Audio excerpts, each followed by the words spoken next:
What is up, everybody? Ethan Newbear, the Ginger Runner, here for another Ginger Runner Live, episode 44, and today's a party! Yes! Last race of the year, full success. We're going to talk all about it today and talk about the elite race, both men and women. It was an incredible weekend up in the Marin Headlands, just north of San Francisco. The North Face 50-mile endurance challenge took place, and it was pretty much the place to be for ultra running. It was incredible. I can't wait to talk with you guys about it. If you're watching live, jump into the chat room, ask the questions as we go along. I am joined by a special guest today, my pacer that helped guide me to the finish, and I don't want to spoil too much yet, unless you follow me on Facebook or Twitter, then you guys know everything.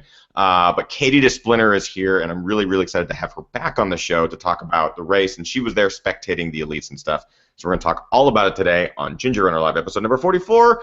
Get your beers, get your pops, and or your wet beverages. That's a terrible way to start. Here we go. Let's begin.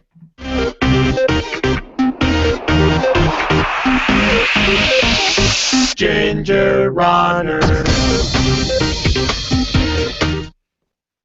Yeah, love it. Yes. People are already saying, nice shirt. You can't tell, but it's fluorescent. It is the brightest yellow that is humanly possible. My camera is actually dulling it down to make it look a little bit more palatable. It's terribly yellow. Welcome to the show, everybody. I'm really excited about this one. We're getting towards the end of the year, first of all. We only have a couple more shows left. The remaining shows are going to be pretty awesome. I'm really excited because the holidays are coming up. They're going to be themed because why not? But tonight's episode is special because it is the recap from my final race of the season, the North Face 50-mile endurance challenge, which took place on Saturday 2 days ago. Still recovering. I'm a little out of it. My brain is just a little fried, and I've been working all day editing and stuff like that. But luckily, I have a guest today that's going to help me kind of get everything out, or at least guide me through the race as she did on Saturday. It's my pacer. She's been on the show before. She's an incredible runner, multiple podium spots in ultra-distance events, has paced so many people, just knows ultra running inside and out. And also the girlfriend of Dom Grossman, who was also on the show. They were both on the show, and he's an incredible athlete as well. So they eat, breathe, live, sleep running and endurance events and stuff like that. I am joined with, my sentence structure is terrible today. I'm off to a great start, Katie.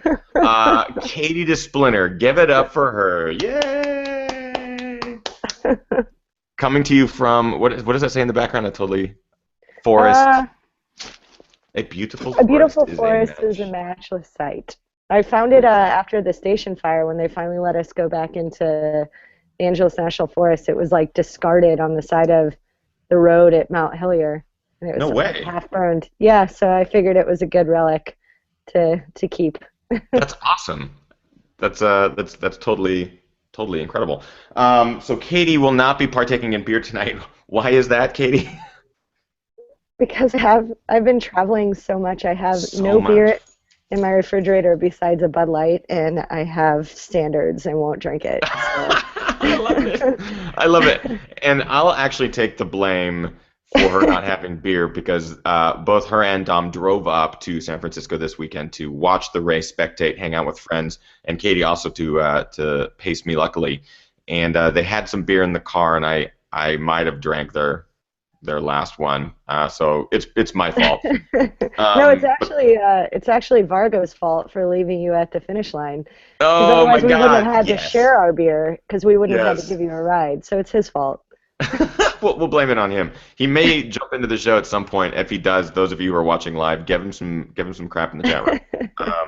All right, so I will be drinking Stone IPA, but this is the Cali Belgique.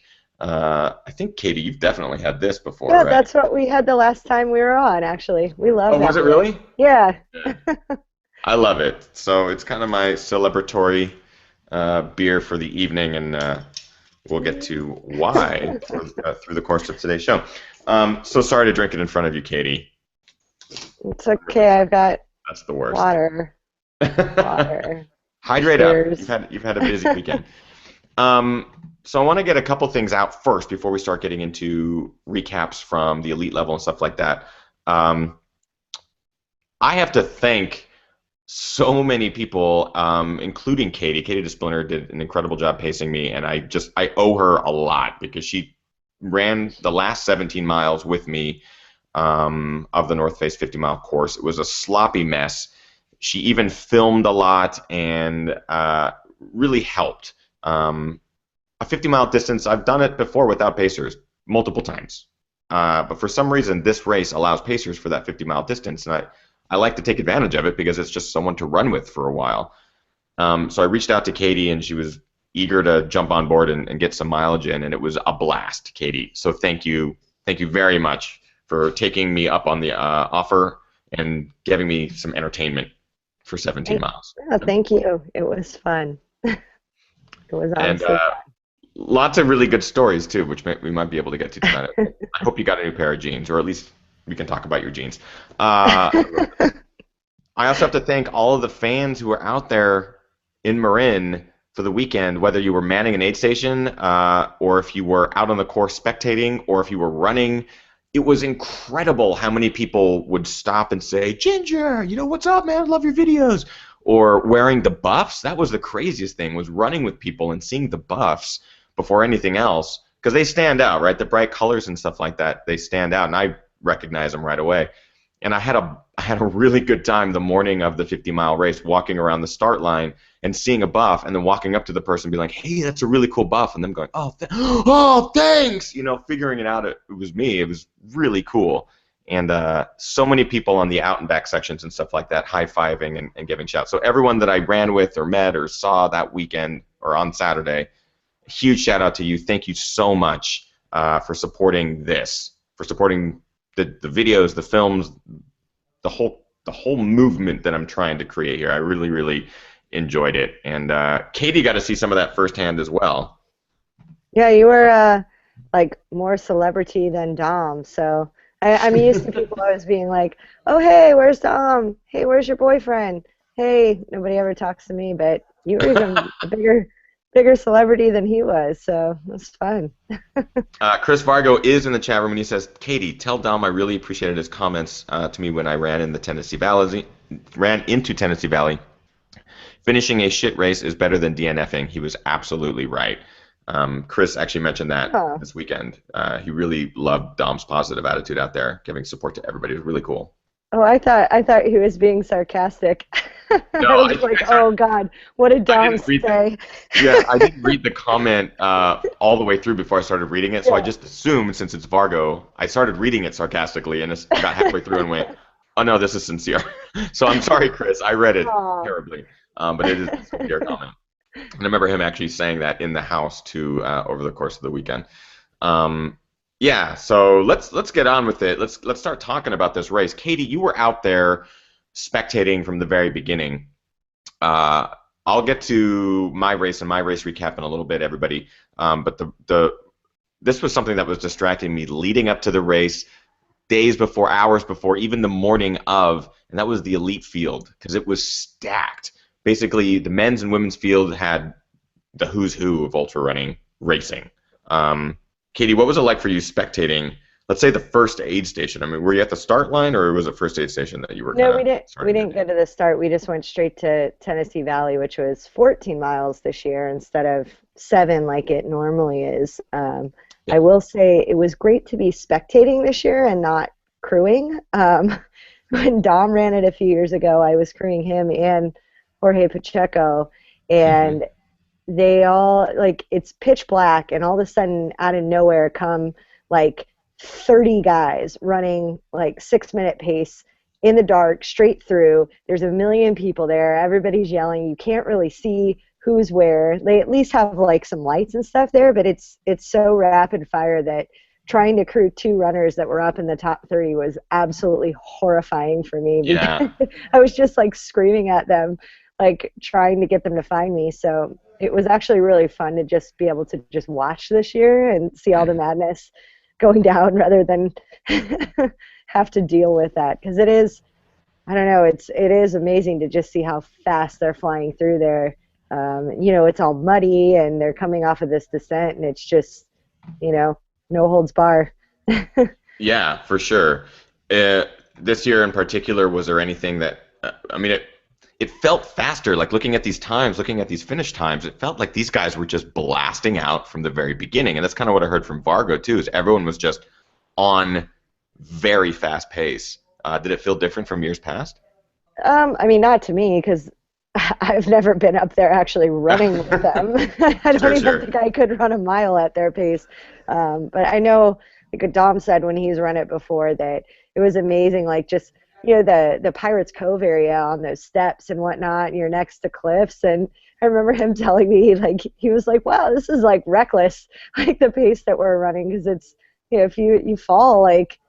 You're kind of screwed, and that's definitely happened in the past. I remember, that I don't remember what year that was that Sage ran, and he like really like messed up his back because he took such a hard spill. Because Yeah. you have to go for it and just hope hope that you stay on your feet, I guess. Um, Yeah, just hearing stories from some of these elites post race, Rob Carr, Sage Canaday, Tim Olson, Dakota Jones, Dylan Bowman, all these guys who ran their ass off all day. Um, it seemed, in my mind, reckless because the conditions weren't ideal. It's muddy. The course had been changed, so there's some new terrain that maybe hadn't been really explored before the race began. But at the same point, it seemed like that's what they had to do. They had to go to that extra place, that deeper place, being a little bit reckless because the pace was so fast. yeah. When do you were you there when the actual elite men's and women's packs began to break a little bit? Because I know that there was like a mile where it just everything started to break up.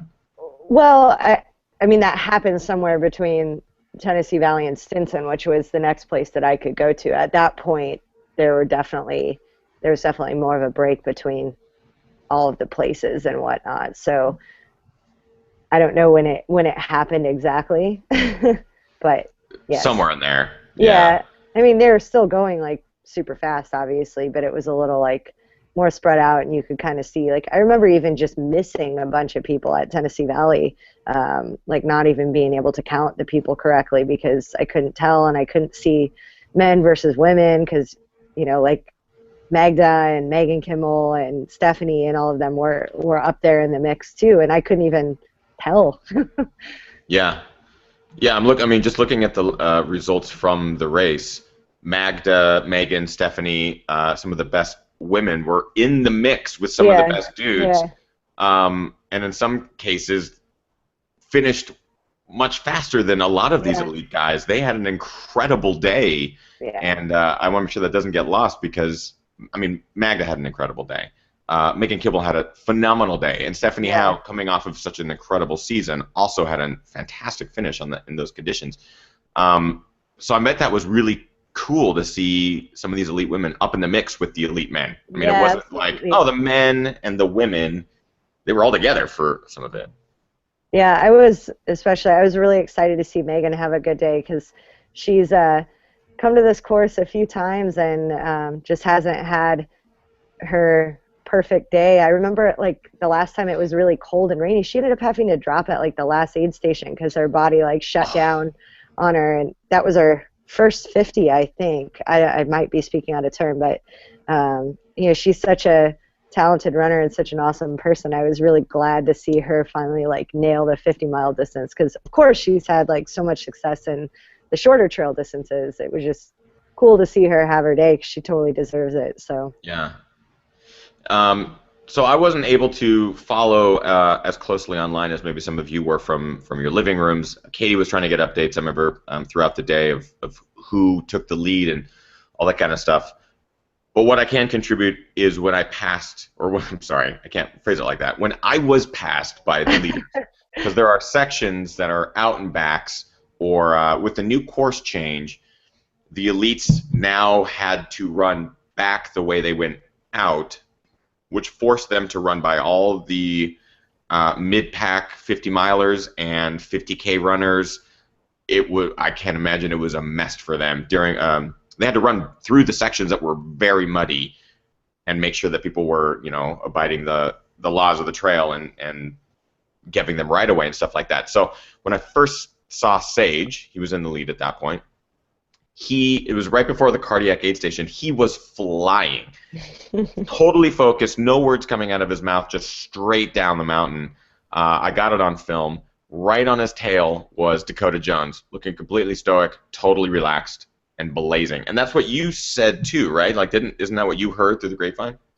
Yeah, I was just following the Twitter feeds, and they had said, I remember it being like super excited that at around like mile 45-ish that Dakota was only like 65 seconds back, I think is what Iron Farr reported, and that he Yeah. just looked super calm and relaxed, and it was going to be a good race.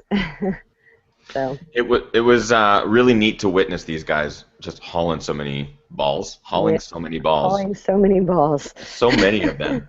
Um, and from what I heard, and he might be watching, a Ginger Runner follower was running a little bit behind me, coming up some of the switchbacks, maybe a mile or two. So when Sage passed him at Sage's mile 38 or 39, he projectile vomited while he ran. So Oh, he was just fantastic. running, turned his head and like just let everything out, but just kept running. That's an eyewitness report, and Sage just confirmed it as well in his post-race interviews. He still went on to win. So Dakota caught him at that point, passed him at the bottom of those switchbacks, and then Sage somehow got better after projectile vomiting, and then just blazed past Dakota again and ended up winning. So stories like that exist, and it's incredible to see what people can do in such conditions. And I have to also shout out Alex Varner, who's been on the show before, in fact, very recently, right after the New York Marathon. Alex Varner came blazing down right after Dakota Jones, not very far behind him, maybe a minute or two, F that, and was in third place and ended up finishing in third place too, which is incredible. Just had a stellar day. And a lot of these guys, a lot of these elites, I hope to get on next week's episode. I'm just going to reach out and see how many of them can come on next week, both men and women, because I would love to kind of have a big clusterfuck of a show and just see if we can all talk about the day and how everyone's experiences was and just kind of rehash it all. I think that would be really fun. So I'll see if I can do that for next week.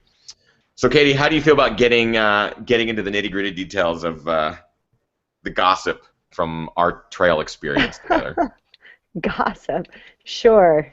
There's already a question for you. What did Ethan complain about the most? This is from Raul. I didn't hear you complain at all. The only thing you even remotely, like, I don't even think it was complaining, but about the lady that got in your way that that contributed to the epic fall. That was it. And like, I didn't even think that was complaining. You were more commenting on the fact that she didn't know what she was doing, and it was funny. He didn't complain about anything, honestly, which was really cool because I complain about a lot of things in the last 10 plus miles of any race. Yeah, it's easy to kind of go to a complaint place. I don't know, for some reason, having you as a pacer, I was really excited about it. So I was like, you know what? I don't want Katie to think I'm an asshole, so I'm just going to shut up. So I think any time that I wanted to complain, I'd stop talking. Oh, But you were so good that was about good. filling it with stories or talking about whatever that you weren't worried that I wasn't responding. You were just kind of, okay, well, he didn't respond to that, so I'll just kind of keep talking. So I was able to just kind of focus and listen and get my mind off of all the pain and suffering that I was going through. I don't want to annoy you with pain and suffering stuff while we're running. Well, But it's good. we all know that you're hurting. Like, we don't have to talk about it. That's boring. Yeah. Okay, Ethan, what's hurting now? I don't want to talk about it. Everything hurts. Uh, Compared to other pacing experiences, how was it? You're welcome to say it was perfect. It was honestly, it was great. I I always expect that pacing situations can go any way. I feel like I've ever had a truly horrible pacing experience. Maybe one, but most of the time it's fine. But I was really excited with how much we ran. Like I fully expected that there might be a lot more hiking that there was, but I mean we hiked hard up the hills. We ran the last hills, and you ran really well, like down the hill. So I actually like got kind of a good workout. I was really excited about that. So thank you. You're welcome. Uh, yeah, I think I was trying to because Dom also was like filming some stuff too, so he's running along filming. So And you in had to my mind, look I'm like, good. I had to look Yeah, good yeah, for I had to impress both you guys. I've had you on the show before, we've hung out, but here I am like, well, I can't fucking walk down this hill. That's yeah, stupid. exactly. I can't complain because then I'm a complainer. I gotta run. I gotta run. Okay, well, so let's get into the Ginger Runners 50-mile experience. It all started when I was born in 1980. No, it was it. I would say the week of Chris Vargo reached out so we could kind of confirm plans of where we were staying and stuff like that. Uh, so we all stayed in a house together. So it's Chris Fargo, Alicia Shea, oh man, I'm gonna forget everyone. Martin Gaffuri, Jason Wolf, I think Chris's brother. We all stayed in the same house because all of us were racing, and it was just easy for all of us to stay, and it was much cheaper. I don't know if you've done that before, Katie, but stayed in a house like an Airbnb as opposed to a hotel. It just saves Yeah. so much money. It's a lot easier to do it out there because there's so many houses near the Starline. So we all planned on doing that. It was great. So leading up to that, we all got in on Thursday. Friday was kind of a chill day. We went out to the headlands and did a little shakeout run and kind of wanted to scope out the terrain. So leading up to the race, the week of, people were freaking out because the weather was supposed to be terrible, terrible, terrible leading up to race day, and then it was maybe going to be good, maybe going to be okay. So there was a lot of talk about rain, mudslides, course changes, and on Friday, basically it all happened. So there were three course changes. I think the first one was super minor. Rather than running along a road section, I believe it was there's a bit of creek flooding, so they had us pull up onto a little single track that ran along the road, which is, in my opinion, better. It's much more scenic, and it was more trail action as opposed to road running. So that was minor and totally acceptable. The next one was the one change that I was really bummed about, where they removed the Muir Woods. Katie, I believe you've run that section before. Yeah, it's the best part. So gorgeous. It's so pretty. I have a lot of the footage from last year's race in that section, so you can go back and watch last year's race report to see it because we didn't get to see it this year. So they removed, I think it was a 6 or 8 mile section. I know someone in the chat room has run the race as well. There's a couple people watching, so they might be able to give the exact distance. But it was pulled. There wasn't a ton of elevation, but what elevation was in that section was very steep. So it was a lot of really kind of crazy technical, well, switchbacks more or less, and then some real steep inclines and declines and ups. So it wasn't like a long hill or anything like that. What they did to replace that section was do 2 loops at the beginning. So there's this hill loop section that we do at the front, which is a wide fire road. It's totally groomed, not technical, very, I would say, runnable and easy compared to the rest of the course. They had us run that twice, which in my mind is fine, but it's the complete opposite of the Muir Woods. It's not beautiful. It's not single track. It's not anything technical or challenging. It's just kind of tedious and monotonous. What that did is it threw everything else in the course ahead 6.5 miles, I believe.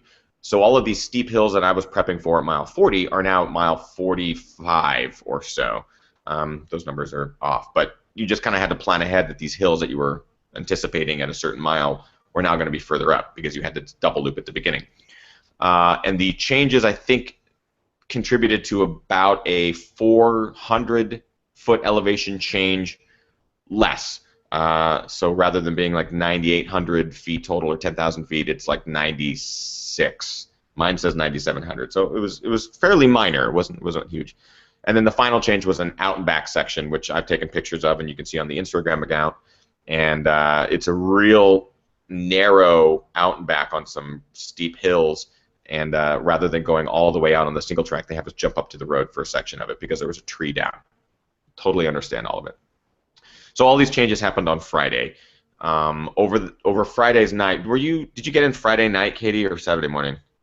Late Friday night. Were you there for the torrential rainstorm? It was raining when we got there. We were staying in the city though, not Mill Oh, Valley. So That's right. There was Yeah. talk. There was talk overnight. I didn't wake up to it, but everyone in the house woke up to it, and everyone I talked to while we were racing said that there was some crazy rainstorm that came in at 1:30 or 2 in the morning. Oh, okay. I was dead Maybe it didn't asleep. hit the city. Yeah, you're like, I'm done. I'm out. Um, yeah, so apparently the huge rainstorm moved in, and it caused some serious muddy conditions. However, when we got to the start line, crystal clear. You could see the stars, you could see the moon.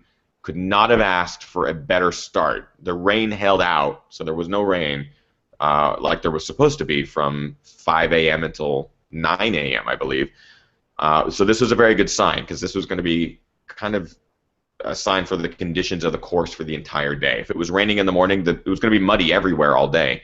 But because it was dry, I feel like that kind of saved some course conditions, which is great.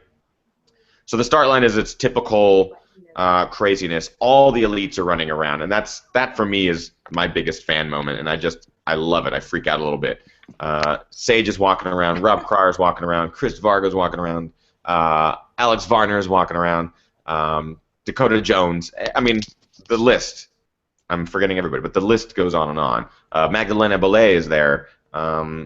Stephanie Howe. You're just looking around going, yep, yep, yep, everybody. Some geek fangirling, geeking out. And you watch them take off, and they just fucking go. And then the second wave moves in, and the second wave takes off, and it's off to the races. Here's kind of my race in a nutshell. I feel like I had it dialed. I feel like everything went according to plan, and this is the first time in a race of this distance where everything kind of worked out. The conditions of the trail were decent. I took the first 20 miles or so. I don't want to say easy. I just kind of went moderate because I knew as soon as I got touched up with Katie, I wanted to push it. I wanted to have enough strength where I could really kind of hone in on the last half of the race. So the first half, I just kind of went along with how my body felt, and if I felt really good, I pushed a little bit harder. If I felt a little weak, I would just kind of give myself a break and push harder right after that. And I think what really helped me get through the first sections was meeting people who watched the films, are fans of this show, and talking to them for a while. It was great. It happened a lot. Almost every mile was somebody new, and then we would just chat for a little bit and keep running. And we would leapfrog a ton. That was really cool. A lot of these people would go up a little ways. I'd try to catch them. I'd get them, and then they would keep going. And it was a lot of cool leapfrogging. And the aid stations were great. Uh-oh, what's going on? Did Dom come in? Oh no, Kate's here to work on our Okay, podcast. there. She's very pregnant, and she's lying on my ground in a dress, elevating her feet. All I can see is her feet, so I couldn't quit laughing. I'm sorry. Oh, no, it's totally fine. It's Kate Freeman, everybody. Kate Freeman is over at Katie DeSplinter's house. They're having a girl party tonight. So I know that We're Katie doing is work. actually. I mean, that's what I mean. They're actually doing work. Katie is actually going to have to go here soon, so I'm going to want to make sure that if you guys have any questions for Katie, ask them in the chat room so I can relay them to her now, because I want to make sure that I don't take her away from her work. Oh yeah, like with pacers? What is the rules with pacing in a race like this, Katie? What do you mean like the official rules or Yeah, I my mean, like rules? you can't. No, I would say the official rules. Well, yeah, let's actually cover both because that's actually kind of cool. I'm sure you probably have your own guidelines you like to stick to, but the official rules for a pacer in a race like this, like muling and stuff like that. Yeah, yeah. What As is your far as job when you go into pacing duties? well, as far as official rules, I know it was just you can only pick up the pacer starting at mile 33. I know you could switch or pick up your pacer at Tennessee Valley as well, but you can only have one pacer at a time. No muling. There's no weird rules about running before, in front of, or behind. But otherwise, you can't like assist the runner. Like I couldn't hold you up or anything like that. I think Right. those are the basic rules. As far as my job, after everybody has a little bit of something different. Like you were probably the person that I talked to the least before I actually like showed up to pace you, because you were just like, yeah, I might just need to like make sure I'm eating and drinking, and yeah, just keep me company. And that's what it is most of the time. I can also say the only other time I paced Dom once for the end of a 50 miler, but I've only really ever paced 100 milers, so I feel like that's why those are a little bit more involved, where people have like a very specific plan, and like there's a lot more that we need to talk about. But I don't even think we ever talked on the phone. We just like text a couple times. I think I sent, oh, by the way, that was Dom texting you for me too. That's why he sent you all those pictures of pandas. Like that That's wasn't awesome. me. So he was actually just relaying it to me, and I was like, all right, well, this sounds cool. And I know that I didn't know you that well, but I mainly knew your personality and what you seemed to be about. So I thought my standard issue, like no coddling, just be positive and have conversations, try to keep your mind off of how bad it hurts, and that should probably work. And the rest I figured I'd figure it out as we went. So Yeah, Dan Sherwood is asking, what was Katie's role? Just as a distraction for the last few miles, or was it really more of keeping Ethan on speed to PR? Now, I'll start. I know, Katie, that you probably have something to say on this. When Katie just mentioned that we didn't really talk much before the race as far as plans or anything, and I wanted to do that on purpose because I didn't want to put out there, I need to meet you at this time and keep me on pace to do this between this time, because it was going to kind of depend on the day, the conditions, the right. course, and all that kind of stuff. But I feel like once we met up, I knew what I wanted to do. I kind of gave you an idea of like, let's see if we can get this section in this amount of time. But you were an amazing distraction. Like, it was great to kind of get my mind off the pain and stuff like that. What were you gonna say?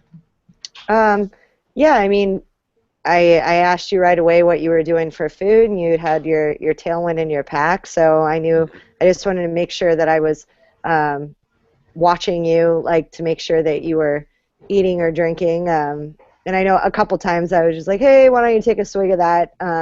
Just because I hadn't seen you put anything in your mouth for a period of time, because sometimes it's easy to forget at the end. And then I looked up I stalked your ultra sign up to see what your PR was, just so that I could have that in the back of my mind. And then I had started my GPS watch when I started pacing with you. I was just trying to keep track of time and pace, and basically how much time we had in order to get you under that PR. And I didn't really say anything about it until like I realized once we got from Stinson to whatever the next aid station was, I think cardiac, I was so surprised by how like quickly that we got there. I knew that like unless you epically blew up, that we were definitely gonna get you in under your PR for sure. So Yeah, and I even told Katie that I'm going to get emotional. Like, I basically warned her,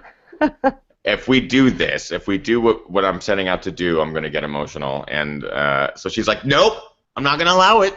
Not until the last like couple of not miles. until Don't the do end. it. You can't you don't want to breathe very well. The main problem. For Katie, what's one piece of advice for a rookie pacer? That's from Megan Moriarty. Well, hi Megan, by the way.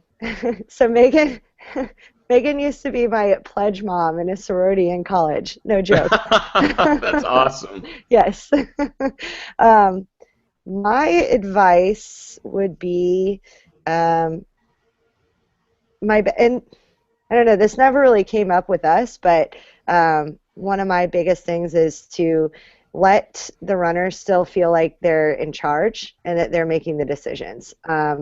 This might not work with anybody. Like your runner might tell you that they actually want you to like tell them exactly what to do or make the decisions or things like that. But I found that even if they say that, a lot of times you don't want to feel like you've completely like let the control go of your race. So I know like for me personally with a pacer, like I need to be especially in 100, like reminded of when to eat and drink, but I don't want them to just tell me eat this, drink this, unless it's Dom, because I actually do just listen to him. But anybody else, I'm like, just tell me every time a half an hour has passed, because then I feel like I'm still like making the decisions of when to eat and drink or what to do. And like same thing with like not hey, run this hill. It's, do you think we could run this hill, or do you think you want to try to push this hill? Running even just part of it would help, and really like ask questions and let you make the decision, because it is your race, it's not mine. And I feel like that helps you stay more mentally engaged in it, rather than just kind of being like, okay, just get me through this. You're still in this position of, it's my race and I'm still attacking. So That's brilliant. I never would have thought of that, but that's really good. This next question, I'm going to modify because I think the first part is funny, but it actually brings up a pretty good question. Pete Krisock asks, Katie, if Ethan bonked late in the race, would you dangle a bottle of craft beer from a stick and hold it just out in front of his face until he reached the finish line? I'm going to modify that and say, what would you do if I, or if someone else that you might have been pacing, if they did bonk late in the race, or if I bonked at mile 40 or 45 even, what is your plan of action in that case, other than well, holding a craft beer? my plan of action was not to let that happen, which is, especially the times that I noticed when you would kind of stop drinking was when you were drinking your tailwind, was when you were charging at the end and you were excited to get to the finish. And that's kind of the time where you're most susceptible to maybe something happening, because you're really not focused on eating or drinking anymore. You're like, I'm almost there. So I would say that my first answer is that to just not let that happen. But if it would have, I don't know. I mean, I guess just be like, eat, drink. Like that's the only thing you really can do, is make the person eat or drink, and hope that it's enough to keep your shit together to get to the end. Yeah. And there was another question for you. What is next for you? What is on your calendar? Next for me is um, what is that? Right? Black Canyon 100K in February, and now I can actually. The other exciting thing that was going on during the race were all the lotteries. I wasn't in the Western States lottery, but I was in the Hard Rock lottery, so that was really what was going to determine what I did for my year, because it would be very different whether I focused on that or whether I focused on Angeles Crest as my goal race. And since I didn't make the wait list again for the fourth year, I will be focusing on Angeles Crest again, which is fine because I need to get my silver buckle there. So I'm looking to add a couple other races that will be focused a bit more on speed this year rather than just going out and hiking and climbing mountains. So Yeah, we even talked that's a my little bit plan. about that during the North Face. We talked about how training for Hard Rock is just so much different Yeah. than other races. You have to Yep. put in time on feet hiking up huge peaks at altitude, essentially, because Yep. that's what Hard Rock is. Yep. So you're kind of So excited then to maybe get back to the speed work kind of stuff, or are you just uh, like, I wish I was hiking? I kind of wish I was hiking.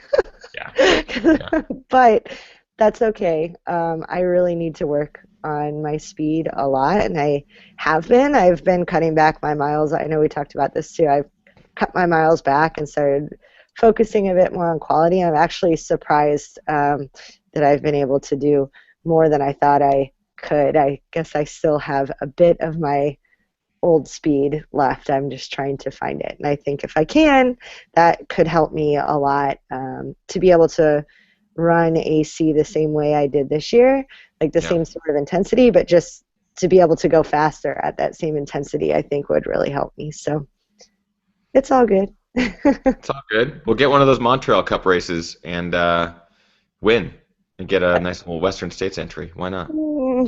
I don't think Or that's going to happen, but that was part of my thing with Black Canyon too, is that there's a lot of downhill, and I feel like that's not my strong suit at all. And there's going to be a lot of fast women, I'm sure, because it is a Montreal Ultra Cup qualifier. So my plan is, I have no ambitions necessarily of snagging one of those spots, but I have every ambition of running against those women and letting them push me to try to get a bit more out of myself. So cool. I love that. That's excellent. Okay, well, I'm gonna let you go because I know that sweet. Kate's waiting there very, very patiently. Thank you, Katie, No, for thank being you. my pacer and coming up to San Francisco and just being awesome. And I'm going to kind of retell our story. And where can people find you? Everyone, go follow Katie because she's awesome. Where can people find you on the social stuff? On the social things, Yeah.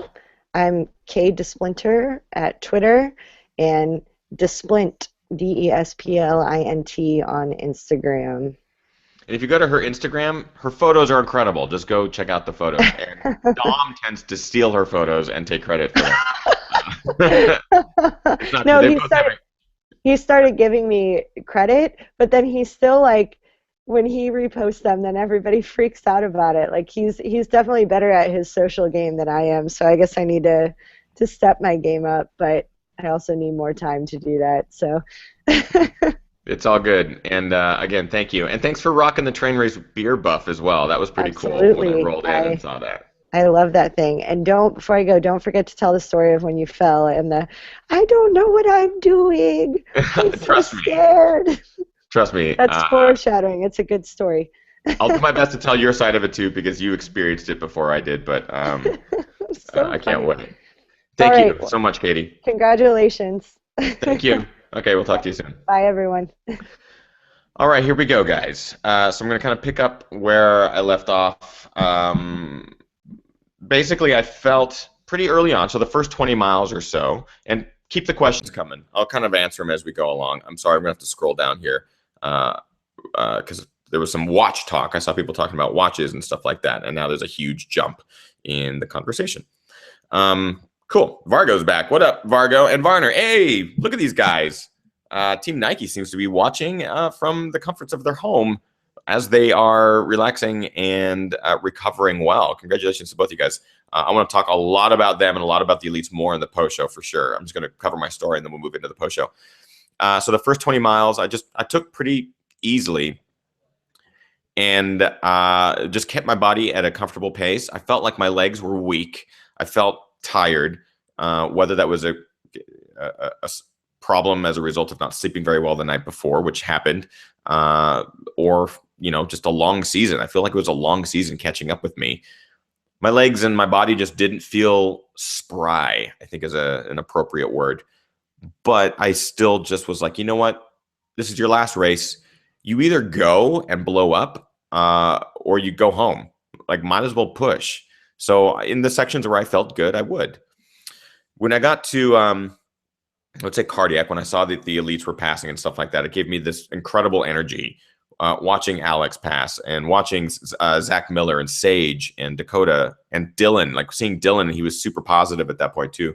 Seeing them all just run by and knowing in my mind that they were so much further ahead than me. They were already on their way back to the finish line. I'm like, you need to get your ass going, dude. You need to pick up and go. Like, what are you going to lose? If you bonk, you bonk. If you hurt yourself, you hurt yourself. Like, let it go. So at that point, I just decided to kind of push a little bit more. Some guys that I was running with earlier in the race had been leapfrogging with me. We've been talking a lot. They're the Monterey guys. I'm sorry, I can't remember both of their names, but they're from Monterey, California. They're super awesome. Really, really cool guys. So we were leapfrogging back and forth for a while, and I knew that they had leaped ahead at some point. So in my mind, I'm going, get to them, catch them. Let's see if you can do it. Who knows how far ahead they are? Let's just push it. And that's when you start entering the out and back section out toward McKinnon Gulch, which is the furthest point on the course. And that's that single tracker. I took a picture of it on the Instagram, and I talked a little bit about it before we had to let Katie go. But I'll talk a little bit about it now as well. People need to learn to yield in race situations. In the course packet or in the race packet, it actually talks very specifically about this section and how you need to yield. If you're outbound, you yield to everybody inbound because everyone inbound is faster than you and they're probably going for some sort of PR or time or anything like that. So you need to step up the hill and step off the trail and let them pass because the same experience is going to happen to you when you start coming back. It's kind of like perfect 3 mile karma. So that's kind of how I looked at it. The problem is on the way out, the group of people that I was running with, everyone was doing a great job of stepping to the side and being really cordial and letting them pass. No one was really talking to each other. So I tried my best to say, good job, congrats, you're doing great. But as soon as I get to the end and turn around and start coming back, it seemed like everybody and their mom decided not to yield anymore. And I understand it's from frustration because you're on this section and you've had to yield to hundreds of runners, but it was really frustrating and I couldn't get a good stride going. And I felt like I was having to slow down a lot going back inbound on this section because the trail is about that wide. It's just wide enough for one person. And then when a person has to step up off the trail, you really have to like slow down and squeeze on by. So that was a problem. And I feel like it slowed me down considerably. It's gorgeous. So the whole time I'm going, take advantage of the little moments where you have to slow down. Your body's kind of recouping briefly. So know that going into this. Finish this section as quickly as you can. And then launch down there's a really awesome downhill. You cut off that single trek and you just launch straight down into Stinson Beach. It's super fast. It's technical in some spots, and it basically suits my my strengths. So the second I get to that turn, it's a real sharp turn. You start going back down into Stinson Beach. I was like, you know what? Let's open up as much as you possibly can. So I started to run down the hill, and I passed 10, 15 people on the way down, just hauling balls. And I felt great. Like my stomach felt great. Everything felt great until my ankle didn't feel very good. The top of my right foot near the ankle seam, just like that, just started hurting real bad, only on downhills. So I had to kind of hold back a little bit for the last, I would say, mile into Stinson Beach. And I was super frustrated because all I wanted to do was open up and be like, this is technical. This is Squamish light. Like, let's do this. But I couldn't because then my foot started hurting. Regardless, it was beautiful. There's down trees and waterfalls and crazy flooding and mudslide shit. It was just glorious. You get down into Stinson Beach, and that's when I picked up Katie. And at that point, it was mile 33. On the old course, that's mile 27. So on the unchanged course, it's mile 27. Here, it's 33. So it's much further ahead than last year. So I knew that Katie only had 17 miles to run with me. And I basically rolled in, saw her with the buff. She was just ready to run. I'm like, great, let's do this. I'm going to use her energy and just try to like buckle down and get going. Looking at my watch and looking at time at this point, I knew that a PR was possible, but I thought the same thing at Squamish during the 50K. I thought the same thing at the New York Marathon early on in the race. I have thought this multiple times where I look down at my watch, I do the mental math and think, you got this. You're on PR pace. This is going to happen today. So in my mind, I'm going, you might be able to make a PR happen. Forget it. It's not going to happen. You're going to think that and you're going to get disappointed and it's going to ruin your day. So I didn't focus on it. I told Katie, we have 17 miles. I'd like to do it in the amount of time it would take to beat 10 hours and 44 minutes or something, whatever it was. That was my 50-mile PR set last year at North Face, the regular course. So she's like, great, let's do it. Filled my bottles, and I was out. And right when you leave that aid station, Stinson, it's the Mere Steps, or I'm sorry, the Dipsy Steps. Locals will be able to name this much easier than I will because the names of all of these trails and stuff, they lose me. But you basically start going straight upstairs. And this is a real doozy of a climb. It's nasty. But I didn't realize it, but they changed the course here as well this year. And I didn't know. So I'm going up these stairs going, these don't feel like the same stairs that I did last year, nor do they feel as difficult to me.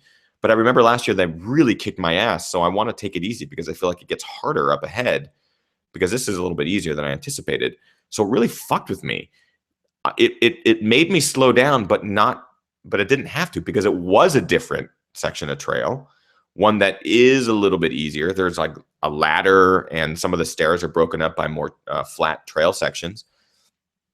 So I wish I had known this. I could have pushed a lot harder. Regardless, I just kind of power hiked and ran when I could. And, I've got some video of it and stuff like that. There's sections where I am running up, which is great. And I finally get to the top, which is Cardiac Aid Station. Again, it's our second time hitting Cardiac. And then it's pretty much downhill. It's downhill to Tennessee Valley, where you have one. I'm sorry, that's incorrect. I think you go down to Mere Beach. Nope. Yeah, Mere Beach. And then you have some nasty ass climbs. So those climbs I remember from last year, they're awful. I mean, they're like straight up. It's about 2.5 miles or so, 2 to 2.5 miles straight up, and there's false summits everywhere. And if you go too hard on them, you're going to break yourself before you get to the top. So Katie just kept me dialed, kept my pace and rhythm. I was really trying to stay focused. Oh, I already skipped past the most important part of the day. How could I do that? How could I do that, Stone? How could I skip past the best story? All right, let me take a swig and I'll jump back a couple steps. Okay. Oh, people are talking about the ladder. Steep Ravine. Yes, Steep Ravine was the most epic I've ever seen it. Straight deluge. That's Jimmy McCaffrey in the chat room. So Steep Ravine is the new trail next to the Dipsy Steps. So the Dipsy Steps was a trail that we took last year out of Stinson Beach. This year it was Steep Ravine. And it was just a rush river of floodwater. And you go up the side of this like epic rock cliff, and there's this ladder section. And when I got there, I'm like, this is not last year. This is new. That's when I knew it was new. And there was 6 or 7 tourists hiking down, and they were all on the ladder at the same time. So there's like 4 of us going up, just standing there, waiting. I mean, that's probably a good 30 to 40 seconds minimum there. I was so frustrating. The whole section was frustrating because I didn't know. I didn't know what I was in for. Had I had an elevation chart or something new to tell me it's not as bad as the Dipsy Steps, I would have pushed harder. Regardless, it was beautiful, gorgeous in there. Oh, and there's a lot of tourists, actually. It was really busy. One guy's even like, if you're in a race, why aren't you running? Like yelling at people, why aren't you running? And this is as we're going upstairs. Just really nice guy. Okay, so let's get to that section I was talking about. Coming out of Cardiac. Between Cardiac and, correct me guys, is it Mirror Beach? I'm pretty sure it's Cardiac Aid Station, which is at the top, and Mirror Beach, which is at the bottom. That whole section, when you run up at the beginning of the race, was nice. It was wet, but it wasn't muddy yet. There was river coming down. There was like a water stream coming down the middle of the trail, but it wasn't muddy for the whole trail. It was just sloppy in some sections, but totally runnable and safe. On the way back down, it was bad. Because not only did you have 50-mile runners going up and back through this section, you had 50K runners going up and back in this section. So we're talking over 1,000 people. Over 1,000 people had probably run through this section. Because also the marathon distance and the marathon relay and all of these other distances are running through the trails at this point. I don't know if they went up this far. I don't think they did, but you still are dealing with just so many feet trudging through this dirt and rain and turning it into mud. So on the way down from Cardiac, Katie and I are flying, like having a great time. My ankle is still bugging me a little bit, but I'm able to kind of keep it under control. The mud 2 years ago during the North Face 50 was terrible, and it totally freaked me out. I hadn't run in much mud at that point, so it just kept me super tense. My shoulders were super tense. My back was super tense. Everything was tense in 2012 for me. This year, I was like, relax. It's mud. Worst thing that happens is you slide. You know how to deal with sliding. You're not going to fall. You just kind of have to be in control. It's like skiing. You just have to be in control and kind of know where your feet are going. So I'm totally comfortable running through this mud section. But then you start like maybe 2 miles before like a mile after Cardiac, you start running into some of the 50K runners, some of the back of the packers or mid packers. I actually don't know kind of where they were in the scheme of things, but it wasn't in the front mid packer or any of the elites. It's a lot of people who maybe it's their first 50K or just their first trail race in general. So when you start coming across these people, you have to be a little bit more cautious because they maybe haven't run on trails or run on muddy trails or any of these kind of conditions. We come up to, there's like 5 of us.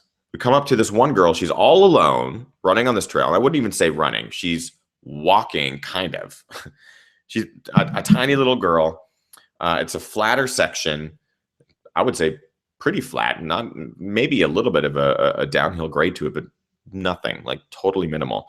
And she's like walking through the mud, like really, really subtly. And in my mind, I'm going, oh, okay, she's not having a good day. But then as you get closer, Katie was in front of me, and I'm running right behind Katie. uh, she was taking up the whole trail. The trail at this point is almost a double track. It's almost double wide. It's probably a good 2.5 to 3 feet wide. It's plenty of room to pass on either side. But this girl had the whole trail, and she's small. She's like really short, but just had for some reason a huge wingspan and was taking up the whole trail. And as Katie approached, all she could hear was, "I am so scared. I am so scared." That's all Katie could hear, was just her going, "I can't do this. I am so scared." So this girl is not moving and her arms are out and she's like all over the trail. And Katie goes, "I'm on your left. I'm going to pass on your left." She goes, "I'm so scared," and like doesn't move. But Katie manages to squeeze up on a ledge and then in front of her, still sliding. Like Katie's kind of sliding and trying to get her feet gripped, and she manages to sneak by and run ahead. So I come up on her back and I'm like, "On your left." And I'm screaming because I just need her to know that I'm there. And I want to fly down this section. So I'm like, "On your left. I'm going to pass on your left." What does she do? She moves left as I'm literally passing her on the left. And she starts just pushing into me and pushing me off the trail. This is a tiny girl, but for some reason she had all the strength in the world to push me off. So I do this. I do this wide berth to try to get around her so she doesn't actually elbow me or push me off the cliff. And what ends up happening is my whole body whoop, slips right out from under me, right in front of her, and I fall flat on my ass in this giant mud pit. And I get my whole right arm, my whole right side, this is nothing compared to my ass cheek. Just blood now. I didn't know it at the time, but mud everywhere. You've seen the pictures after the race. Imagine it while it was wet. It looked like I shit my body. Looked like there's a lot of talk of this. It looked like I was in a porta potty and someone just turned it upside down. Ruh-roh. So I land on my back and my pack and everything like that. I felt fine. It was just so quick because it was the mud. It was just, you're on your back. My first reaction in my mind, I didn't do it, but in my mind was just to yell, "What the fuck?" I was so angry. I was so mad. And I'm sorry if there's kids watching, because the profanities that were coming into my mind were so bad. I felt like this girl just had no idea what she was doing. But then something inside my mind said, "Be patient. Be patient." It was probably her first trail race. It was probably her first time dealing with conditions like this. She was well out of her league. Well out of her league. But I think a lot of people were, because no one really knew what to expect with the mud. That being said, here is my advice to her if she is watching or if she ever sees this video. I don't know who she is. I don't know her name. When someone says passing and they're in a race, you need to move. You need to move to the right. If someone says passing on the left, you definitely need to move to the right. You don't move to the left. And this goes for hikers and all sorts of things. When you say passing on the left, that means they are going to pass on your left. So you move right. This girl did not go where she was supposed to go, and in fact went the other direction. She was not in control. She should have stepped off the trail. She knew a group of people were running by her, because Katie made it verbal. I made it verbal. The guys behind me made it verbal. She needed to step off the trail. That was only my complaint. I didn't say anything to her. None of this stuff that was inside my mind came out. I just sat there stunned for a second. Katie turned around. She's like, "Oh my God, you all right? Oh my God, you okay?" I was like, "I'm fine. I'm fine." And, you have to like get up out of the mud and you have to keep running. So that's what I did. I just got up and just kept running.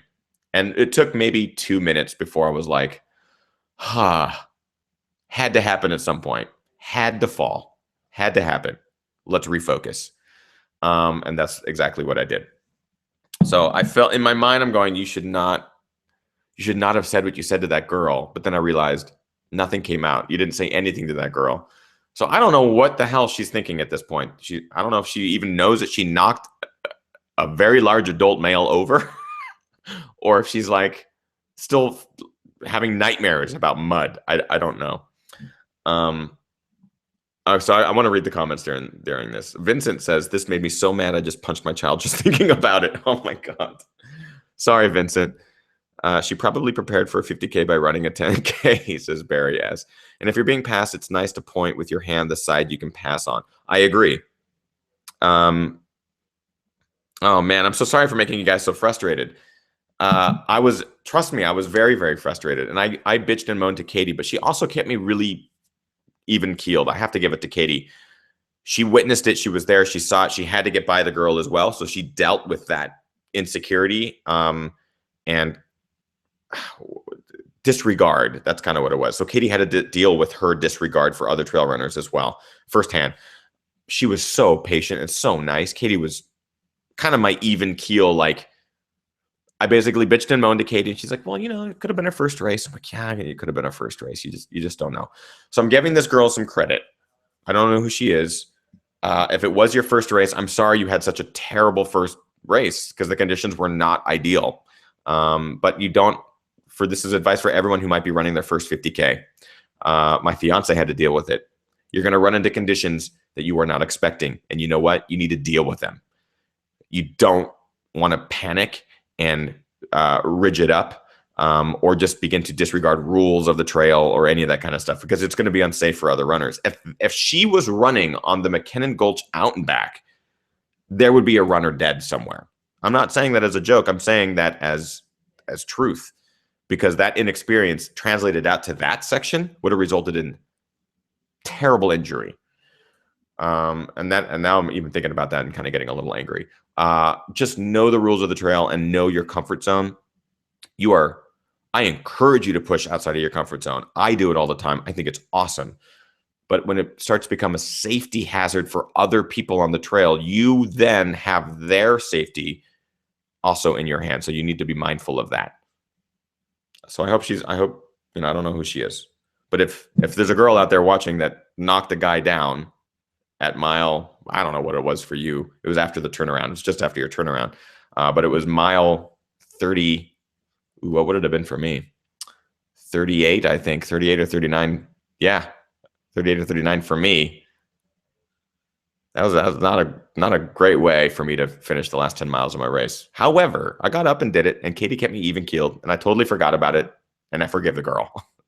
I'm sure she's just having a really tough day. All right, let's move on from the story. So we go down into Muir Beach. I didn't see anything.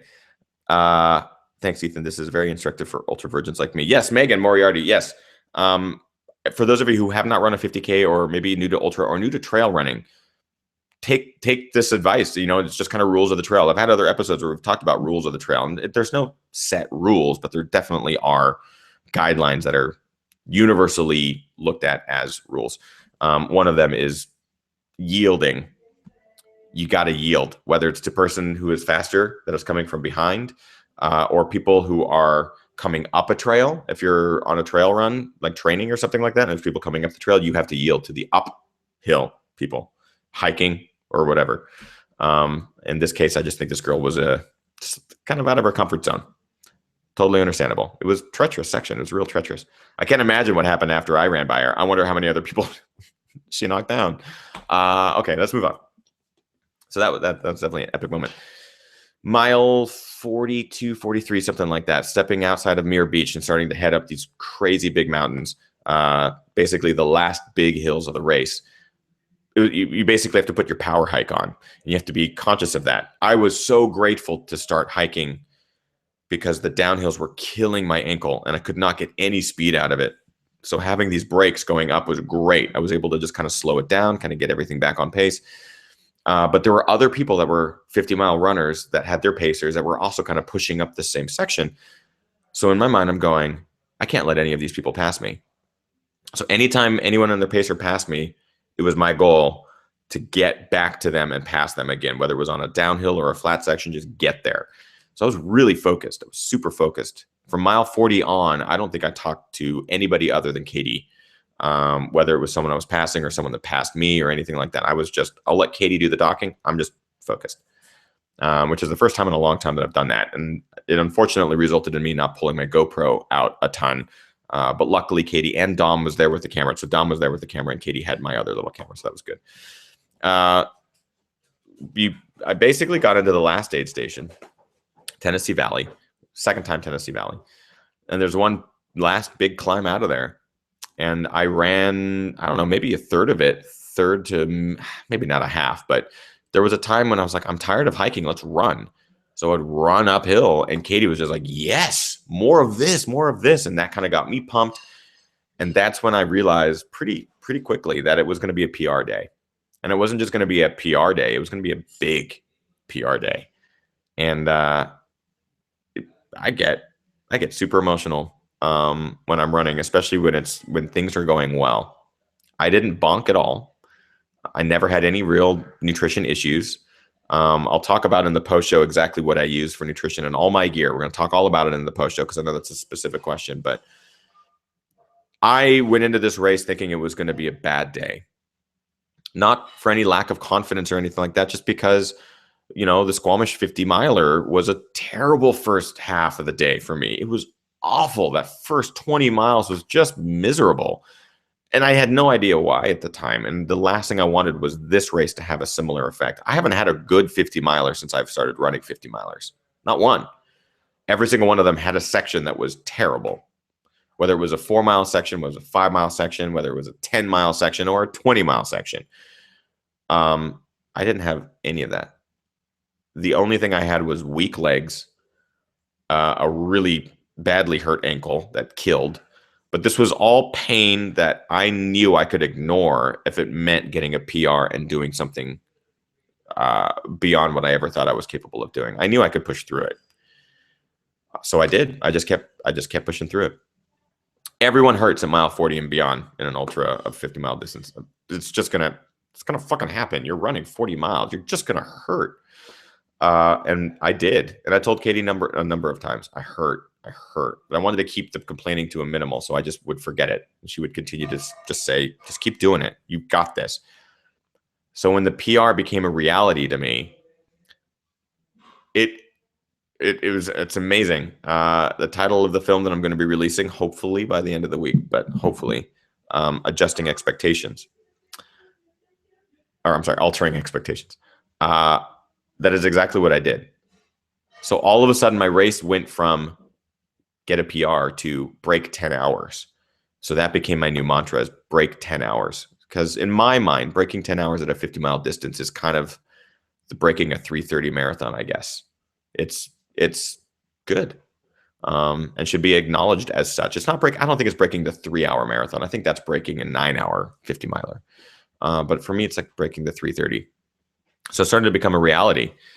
And as I got to the final uphill of the last section, that's when Dom joined us with the camera and was kind of filming some sections. He'd run up ahead and film and run up ahead and film. And I'm so grateful that he was able to do that, because I was so focused. The last thing I wanted to do was pull out my GoPro and film it.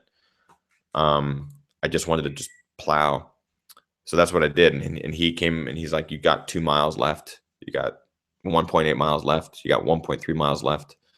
And on that final downhill, I pushed as hard as my body would allow me. My ankle was terrible and really limited any sort of full-on let loose sort of speed. But I was clocking, I don't remember my splits. I don't have my Strava pulled up, but I was clocking, I think I had a good sub 8 mile in there, which for me at that time in a marathon or in an ultra is unbelievable. I don't think I've ever been able to pull that off. And it was really difficult for me to keep the emotions at bay, because I knew I had it. I didn't have a sub 10, because by the time I got to the bottom of the hill, I had watched the seconds click by, and I got to 10:01, 10:02, and I still had one last little cement climb that turned into the finish line. Didn't matter. I was like, that wasn't even a feasibility today. The course conditions, the course changes, that was like, wasn't even in realm of possibility. But the fact that I got a 33-minute and 27-second PR is, and that is exactly what ended up happening. Running down the final finish chute was a clusterfuck, because the North Face 50-mile race is not the only race running that day. It's also a 50K. It's also a marathon. It's also a marathon relay. It's also a kids 5K. And it's also some November project bullshit relay thing that was happening. So when I started getting towards the finish line, there was 50 people there also finishing whatever race they were in, whether they were in costume or whether they were 5 years old. So it wasn't like a big glorious, I'm the only one finishing, this is my moment. No, it was me and 10 other people crossing the finish line. It was all of our moments. But you couldn't keep a dry eye on my face. I did it. New 50-mile PR by 33 minutes and 27 seconds.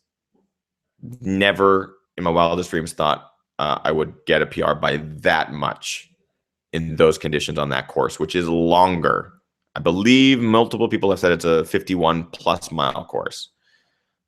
So in reality, I may have broken 10 hours on any other 50-mile course. Who knows? But the elevation is also a little bit different. So it's interesting to look at it that way. Yeah. So this, my friends, is what a 50-mile medal looks like. The PR medal is this. This is the PR medal for me. I am super excited. I was on cloud 9 for the rest of the night. Nothing could take me down. Even talking to the elites, there was a big gathering afterwards at the 2 a.m. club. Thank you, Varner. I don't know if Varner is still watching. Alex Varner put this whole thing together, getting all the elites and basically everybody to the 2 a.m. club, the Deuce, to rehash stories from the race, and talking to the elites and hearing they finished in 6:08 and 6:12 and 7:20 or whatever. And they asked me what my time was. I had no problem saying 10:09. No big deal, because in my mind, I'm like, that for me is great. I did everything that my body would allow me to do and then some, and it surprised me every step of the way. So I'm really, really happy, and I cannot wait to edit the film together to show you all. I think it's going to be a really great piece. Really, really excited. I feel like that's kind of it for the story. I am going to move into the post show and answer some more specific questions. There's tons of questions in here. Yeah, great. So all these questions, guys, keep them coming because I'll ask them in the post show, or answer them in the post show.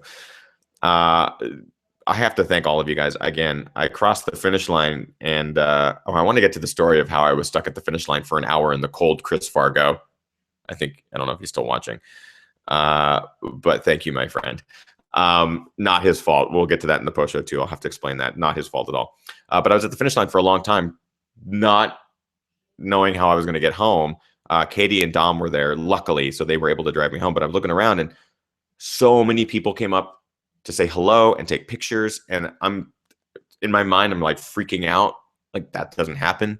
So it was really awesome to meet all of you. And for most of you, I had to say, I'm really sorry. I have to go find my friend who I need to find a ride home. I apologize if I had to leave to go find someone to drive me home. I wish I could have stayed there for hours and talked to everybody. I could not. But it was so awesome. It was so awesome to meet so many of you, whether you were running and we ran together, or I saw you at the beginning, or I saw you at the end. How cool is this? How cool that this exists, that I can do a live show. You guys can be in a chat room. We can talk. We can answer questions. I can see you at a race and we can talk. It's really, really cool. So I'm going to move into the post show now. Thank you guys for watching live. If you'd like to stick around and hear about gear and hear about some of the other stories, which we're going to answer here in a little bit, please do, because there's definitely some good stories to talk about. Chris Fargo still here, so we'll talk about that. Same with Varner. They're both sticking around, so that's really good. In fact, if both of you guys want to jump on, I can bring you in the post show. In fact, I'll just send you both an email, and let's see if we can get Chris Fargo and Alex Varner on the live thing in the post show. And you guys might not be able to stick around long, but hey, that might be fun. And for those of you who are still watching live, guess what arrived today? The buffs. The final pre-order of buffs arrived today, which means Merry Christmas. Merry Christmas. It's my last little gift to everyone who ordered a who ordered a buff in the last round, the very final round of limited edition buffs. You will hopefully get yours before Christmas. They'll all ship before I leave. I'm leaving for a month to go up to the northwest. You will hopefully get yours before the holiday. That is what I wanted long before I did the final pre-order, and I'm so glad it worked out, because manufacturing is just a pain in the ass, but they hooked me up. So that I wanted to make sure that I announced that.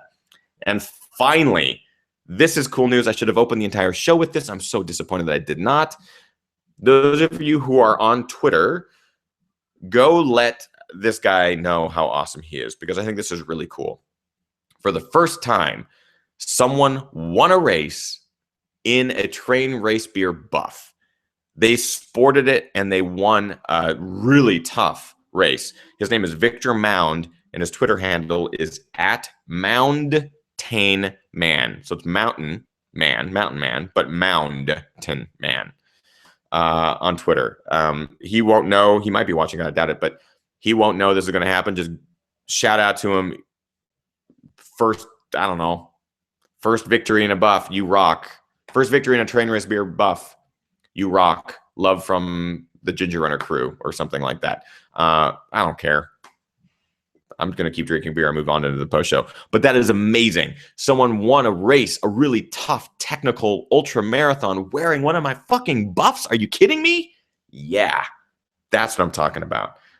I can't wait for the day that elites start wearing my shit. Like, what? They're all sponsored by brands, but, you know, because I'm not a big manufacturer, they might be able to get away with it. I don't know. But this guy, I don't believe he's a sponsored athlete, but was able to go out there and do some incredible things, sporting the magical, mystical Ginger Runner buff. And I'm so excited to tell you guys that there will be more buffs in 2015. They're going to be a different style. They will be limited edition, but they will be new. And I'll have to be designing some new ones for 2015. Okay, let's move on to the post show. Make sure you follow me on all the social networks. On Twitter, it's @TheGingerRunner. On Facebook, it's facebook.com/TheGingerRunner. On GingerRunner.com. On Instagram, it's @EthanNewberry. And that's pretty much it. Every Monday at 6 p.m. Pacific Standard Time, we're going to be doing a live show. Next week, I'm hoping to bring on as many of my elite friends as possible, people that I met this weekend or that kind of stuff that we're running at the North Face. Just maybe we can do like a end of the year rehash, kind of cover what happened at North Face and what's going to happen in the new year for a lot of them. It could be a clusterfuck. It could be fun. It could be terrible. Who knows? Hopefully some of them are available next Monday. It's getting close to the holiday, so I kind of want to make sure that we all have some fun. I have gifts to give away to all of you. I have prizes, so keep your eye on gingerrunner.com and the Facebook and the Twitter because I'll be giving away prizes, and I'm talking big ones. Big ones, like hundreds of dollars sorts of big ones. And you won't want to miss out on those opportunities because it's the fucking Ginger Miss, my friends, and it's time to give back to you guys for being such awesome supporters. Keep your eyes on my YouTube channel for new films. The Altering Expectations film will be coming very, very soon. And please, when that drops, let's share it. Let's just drive that thing across the globe. It's a good story. I'm not even in it, so you don't have to worry about sharing my ugly face. It's all my beautiful fiance and her whole story running her first 50K. So it's going to be worth sharing. It's going to be beautiful. Can't really wait to show you guys. And this North Face, hopefully by the end of the year. Let's move into the post show. I've said it 14 times now, and I just keep hesitating. So let's just do it. All right, we'll see you guys then. Stand by.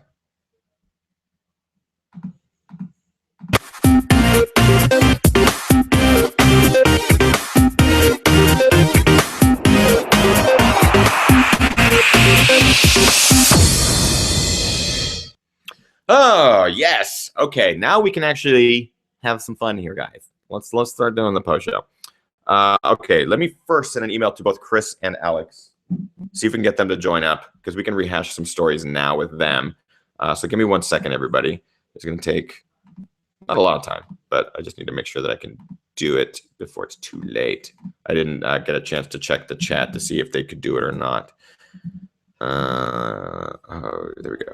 Okay, here it comes, guys. Link. Sent. All right. If you guys are there and want to join in, because we can all answer questions, and I'm sure people have a ton of questions for you guys as well. Yeah, Chris Ham just posted the link to that guy's Twitter handle @MountainMan. I haven't met the guy. He just was obviously a supporter wearing the buff, and his Twitter even has a picture of him wearing the buff, drinking a beer post-victory, which is pretty cool. Dan Sherwood says, Ethan, hopefully you saw some pictures, some photos from TRE I posted. Yes, Dan Sherwood, thank you so much. Dan was awesome, everybody. Dan was at the running event in Austin, Texas. Oh, we already got one. Who is this? Who is it? It's Varner. Now we're talking. What's up, buddy? How you doing? Good, man. How are you? Good. You're super loud, and I'm not sure if that's on my end. Hold on 1 second. Oh, Let me see if I can sorry, I'll talk quieter. Way better. Already so much better. Excellent. So we mentioned it a little bit in the show, but very briefly. Oh, no. Can you still see me? Okay. Yeah. 1 second. I keep getting these... Oh, we got This is already going to be just... I think this might have been a terrible decision. Give me 1 sec, guys, because I have a this. I'm going to see if I can do this. Google Chat is saying you have a new plugin that you can download. Download it now, and every time it switches between our cameras, it asks me to download the plugin. So I'm going to see if I can install it without losing the Hangout. All right. All right. Hopefully, it won't bug me anymore. Oh shit! Of course it did. I wish I could dismiss it. I can't dismiss this fucking thing. Double-click Google Voice and Video Setup. Oh, come on. I don't want to do this anymore. Stupid. Okay, so let's talk about your guys' race. You both had incredible races, obviously. Varner had an incredible race. Varner, for those who maybe missed the first part of the show, Varner finished third. Third overall in a field of some of the best athletes on the globe. Incredible. Walked away with $1,000, which he's splitting with me because I gave him a high five at mile 36, which he totally owes me. But Varner had an incredible race, third place overall. So proud of you and stoked to you, dude. Thank you. You got it. And Mr. Chris Vargo over here, click over to his camera, you had a tough day, but you still finished super strong, dude. 7:29. That's incredible. It was an hour slower than last year, but it was bad. I mean, it was The bad. course is a mile longer, Margo. It just took you an hour to run that last mile. Yeah, I think at one point, well, I looked at Strava and I had one of my miles was 21 minutes. Oh, I haven't gone through mine yet. 21 Damn. minutes. I know some guy from the local guy here asked for my GPX file and is already running analysis on it, so it'll be interesting to see what he comes up with. Gary? Yeah. Oh, that'll be interesting to see some of the stats and stuff like that that'll come as a result. Looking at your GPX. So the chat room, a lot of questions are going to be coming through the chat room here for sure. First of all, I want to thank Chris for putting the house together. I talked very briefly about it, but Chris managed to get the house that a lot of us stayed in, and it was so comfortable and so nice to be able to have a shower and a bed and plenty of room to stretch out and cook our own food and stuff like that. So, Chris, thank you for doing that, man. That was great. Yeah, for sure. That was awesome. Yeah, we'll have to do that again next year. I think that's a really great idea, just to kind of get the whole crew together, get a bunch of people together. I'd stay at that place again. Yeah, it was awesome. Is it the Someone internet else- sucked, but Yeah, the internet was terrible. Someone else actually, while I was running, was like, "Oh, hey, I saw that you were staying with a bunch of people. We actually got like a castle one year up on the hillside, up on Mount Tam, and we all stayed in the castle." I was castle? like, "Wait, what?" Let's stay at the castle. Oh Let's say yeah, it's it's a that weird. No, there's some weird like wizard house up off of the Dipsy Trail. It's called affectionately known as Toad Hall. That That was sounds awesome. incredible. I want to go stay in that. Probably has real bad internet, but whatever. Okay, so Chris, yeah, thank you for putting that together, and it was definitely a lot of fun. Now let's talk about your guys' day. You were both up front for at least the first section. What was it like running up there with all the guys? I mean, in your mind, were you going, "This is too fast," or were you going, "This is going to be a really rough day," or kind of what was going through your minds? Let's start with you, Varner. No. Or Chris, no. Margo. Let's go Sorry, with I'll mine let you first. guys. Yeah, let's go with mine first because mine's shit and his is good. Go for it. I felt like within the first mile I knew it was going to be shit. That quickly. Yeah. Yeah, you I can mean, you can get a very quick feel for the day. Yeah, it was bad. Like the pace wasn't even that like too terribly fast in the beginning, I don't think, but No, it wasn't that bad. yeah, but like when we went down that first descent, I was like, I'm just not. This sucks. But by that point, I was just like, I'm just gonna run and see how it goes. And I started feeling good going up to the Gulch, but then I felt like shit. Like after I saw you guys pass Varner, Oh yeah. that was like the end right there. And like I passed Rob, he was walking, and then then it was just bad from there. But yeah, it was still fun though. I mean, it was pretty. I would say at least it was pretty. I That mean, it was going up, gorgeous all day. Yeah. yeah, going up. Where was the ladder? What's that called again? Steep ravine. Steep Steep ravines. ravine. Yeah. That was amazing. Um, that was pretty sweet.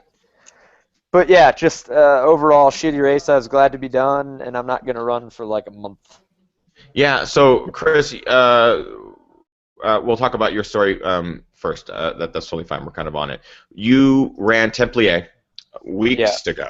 Um, After you finished Templier, you had a rough day. You DNF'd, but you yeah. mentioned on Twitter and on social networks, you put it out there that that's it for your season. You didn't want to run.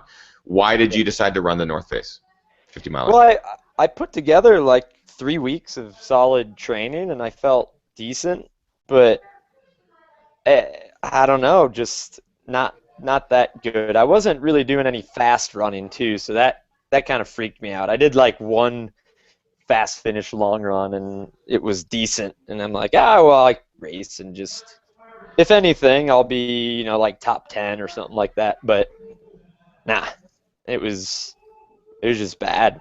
It's Yeah. just I'm pretty tired, ready to not run for a bit and just have fun and ski and mountain bike and yeah. We talked about this weekend, and I also say the same thing about Rob Krar, but I admire you guys and totally appreciate you guys not dropping and continuing on. At what point did you make that decision? Because I imagine at some point you were like, fuck this day. This is Oh this yeah, is yeah. stupid. It's shitty. Well, What mentally just made you decide, who cares? Let's finish. yeah, like going down towards Tennessee Valley, probably about 2 miles from Tennessee Valley. People were passing me, just like blowing by, like, and Gary Gellin said something. He was like, Oh Christ. just finish.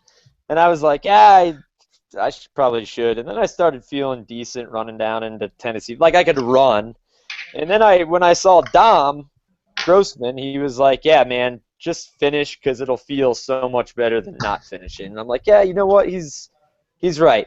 I'm just gonna finish. So I got to Tennessee Valley, and that's at mile 45, and I just talked to my parents and my brother, and Martin Gaffuri was there, and I just stood there for like 5 minutes and drank some Perpetuum, and then I actually linked up with one of my friends from my hometown in Indiana, and we ran it in together. So that was pretty cool. Scott, was it Scott? No, Ben Bartley. Oh, Ben. Okay, yeah. I Yeah, think you yeah. mentioned him too.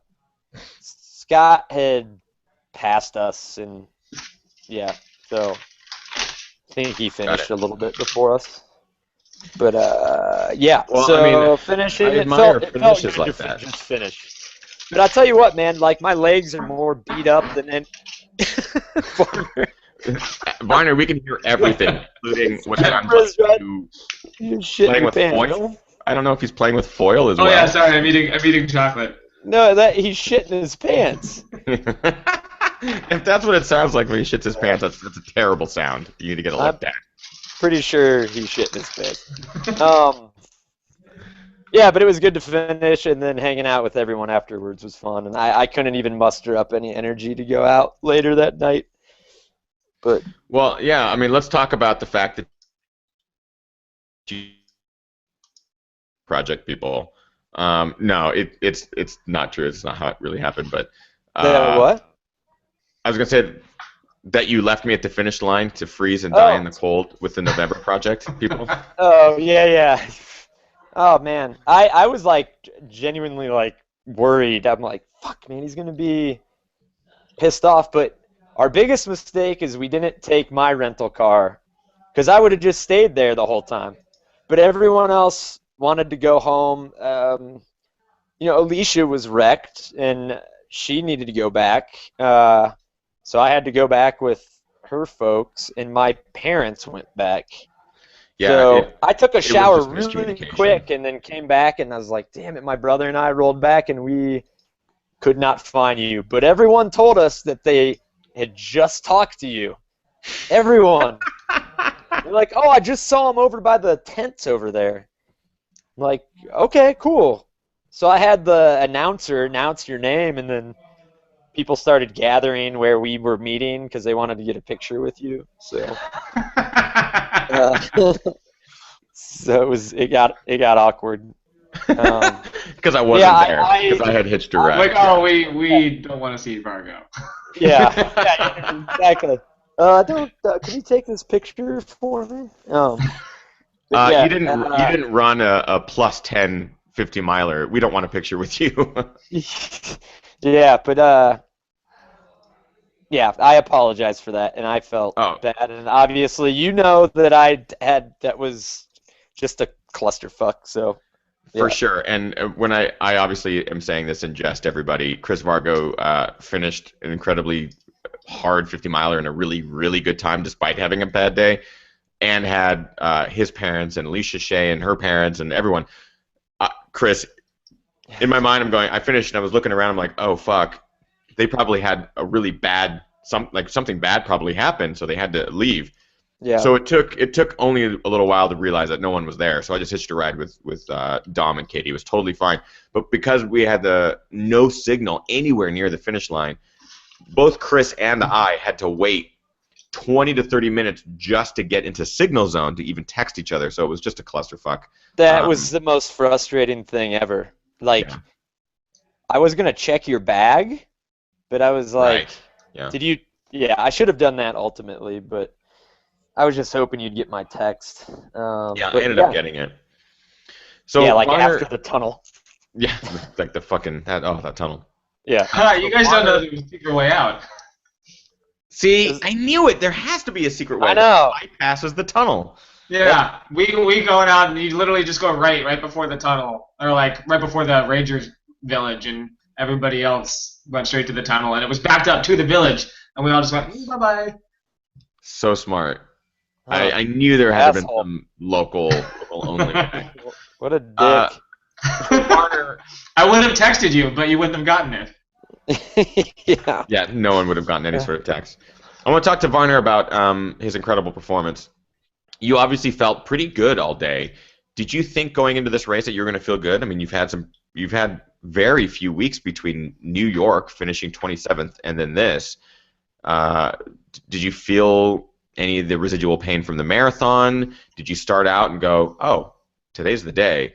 What was going through your mind for the first half or so of the race?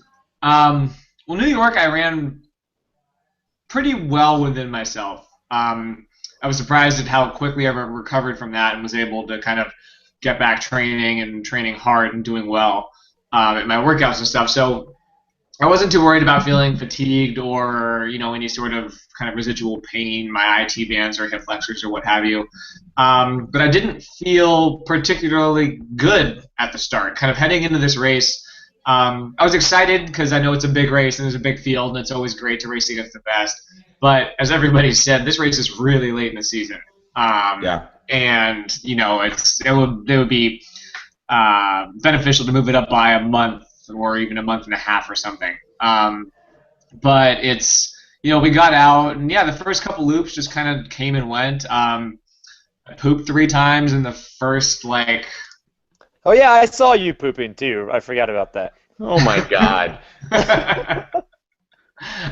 There's so many jokes about you pooping, Varner, that that's no surprise to me, but it's also a surprise to me that you were able to do that and then also get third. Well, luckily they were all out of the way by mile mile 15. So I was same thing at Western States where 3-4 poops in the first 10-15 miles and then I'm good to go. But before you move on, Mark Mori Masato says, Varner, I matched your TNF race performance for bowel movements. That is, my stomach was rotten too. What are you going to try for your next race? Yeah, was it something that you ate? Nope. It's early in the morning. That's all it is. I took an Imodium at 4 a.m. I did the same thing at States, an hour before the start. It just didn't kick in time. My body, I'm up at my desk at 6:30 for work, so usually about 7:30, I have to go. and that's just the way my body works. And it's better on race day. It can kind of tell when race day is coming, and it'll kind of push things up by an hour. But even at a 5 a.m. start, that's still 6:30. So right like clockwork. I can even see it here in my splits on the downhill. Like, you can see it in your splits. That's yeah, we ran a 5:32 for mile 5, and then the exact same mile. Basically, it's the exact same mile. The next time through, coming down Rodeo Valley Trail, was 6:46. That's a quick shit, though, That's man. super quick. But somebody yelled at me, and I was like, "Hey, buddy, eyes on the road." I looked over. I looked like my headlamp shine right on you. I was like, oh shit! Don't look at me, I'm hideous. And then after I pass you, you go, "Hi, Vargo." That's awesome.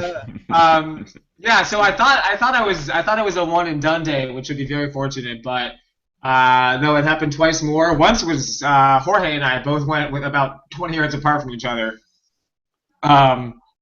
in Tennessee Valley, and then after that, I was kind of off the pace by that point. Jorge and I ran up Coastal into Pirates Cove together, and slowly kind of caught back up to the lead pack, kind of climbing up Heather Cutoff, up Coast View to Cardiac, and then Cardiac I moved into, I guess, 4th or 5th there. I think Sage had gone off the front already, which is pretty damn early. I think that was like mile 23 or 24.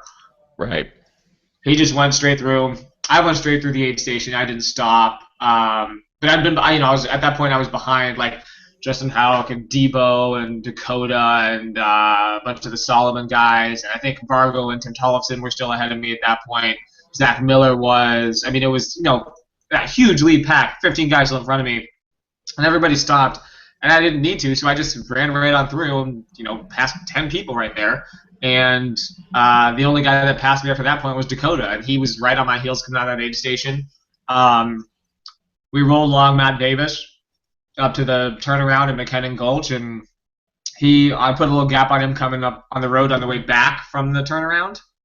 And then he dropped by me going down Matt Davis. I stopped and peed and never saw him again. And I was in 3rd for the rest of the race there.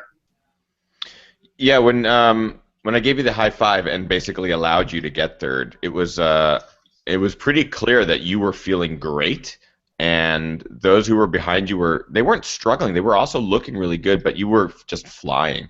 I knew pretty much at that point at Cardiac that Sage, Dakota, you. In my mind, I'm going, that's it. That's the top 3 right there, based off of the gaps between 3rd and 4th, and then also kind of how people were looking, and it seemed like you guys were just off to the races at that point. It was still pretty early for you guys, but it was cool to see. You gave Varner a high five. You probably got shit on your hand. Yeah, probably. Yeah, probably. He also gave me a high five too, so I guess I got shit on my hand. I put poop on everybody. I put my poop on everybody's hands. Yeah. The question is, where I fell is supposedly where Sage Candidate projectile vomited. I imagine it's also where a number of people also shit. So in my mind, I'm going, I probably fell in Sage's vomit and Varner's shit. I'm so excited. I did not poop on Heather Cutoff. Okay. But everybody who I talked to at the finish line, including you. Great. Excellent. No, those who fell all fell in that same section. And if you look at the pictures, it seems like everyone fell. Between Cardiac and that meadow at the bottom of the switchbacks, everybody fell in like the last 2 miles of that section. And nowhere else. It was notorious. The difference is that I was pushed down by a small child or a small 50K running woman. Not pushed, but disregarded helped. Helped. That's it. Assisted to the ground by a small woman. How are you guys feeling today? Are you able to walk around? Varner, you were spry as a nymph all weekend. How are you guys feeling? Vargo. I feel like way worse than any race that I've done. Really? Yeah. It's weird. Like muscle pain wise or fatigue wise or just all of the above? Horrible muscle pain and like really bad fatigue. It's bizarre, but I need to get my blood tested, I think. Not that Really? that's an excuse, but I've been tired. Yeah. Well, I mean, you've also, No shitty. I mean, the same thing happened to me after Squamish 50-50. I was out for 3, maybe even 4 weeks of just tired, totally run down, not knowing why, muscle soreness. I mean, I'm not saying that that's an excuse, and we're running at the same level. I'm not saying that, but yeah, get what you need tested. But at the same point, you did have a pretty fucking hard year with some victories and some tough days. But I mean, you have a lot of miles on your legs, a lot of race miles too. So Yeah. don't worry too much about it. But if you need to get your shit tested, get your shit tested. I mean, literally, get your shit tested. Yeah. I should. Stick it in a Ziploc and pop it in the freezer. Yeah, that's what you do for gluten intolerance. Varner, what about you, man? How you feeling today? I feel If pretty you good. say I feel, yeah, fuck you. Fuck, of course you do. Of course you feel fine. Both my calves threatened to cramp up on me simultaneously yesterday morning as I was getting out of bed. But I've been able, and I couldn't touch them yesterday. I mean, my calves were sore yesterday. They're sore this morning. They're swollen. Like my knees are a little bit painful. But compared to how I felt after Sonoma and Western, this is 100% better than I felt after those. And I've been doing some strengthening exercises for parts that I knew were weak for me. So I think that's gone a long way in kind of contributing to my feeling today. There's a good question actually for you, Vargo, in the chat room. And by the way, both Varner and Vargo, if you guys see any questions in the chat room that you want to answer, just How chime do I in. see the chat room? You have to pull up the live show on a different tab. Got it. Pause it and mute it. I encourage you to pause it and mute it. Otherwise, the internet will go all boggy. But Varga, you probably already see this question, but it's from Kimosabe75. Does your nutrition change because you were out there for an extra hour? I'm actually curious about that. You have in your mind kind of a set plan, whether it's a nutrition plan or a time to be finished. What do you do for that extra hour? Do you just rely strictly on aid station supplies? I didn't really take in that much nutrition like the last 10 miles, really. But I had enough with my crew at mile 45. I just grabbed stuff there, and I drank a lot of Coke at the aid stations too. I guess that kind of helped, but that was about it. Nothing Coke crazy. seems to be like the miracle drug, yeah. I had some delicious Coke as well. Yeah. There's that story from Squamish, I think it was a 50K, where Adam Campbell ended up running into the last aid station with 6 or 7 miles left and just filled his bottle with Coke. Didn't even take any nutrition, just emptied it with water and filled it with Coke and just ran the last 6 or 7 or something blazing on Coke. And a part of me really wants to do that, some ultra.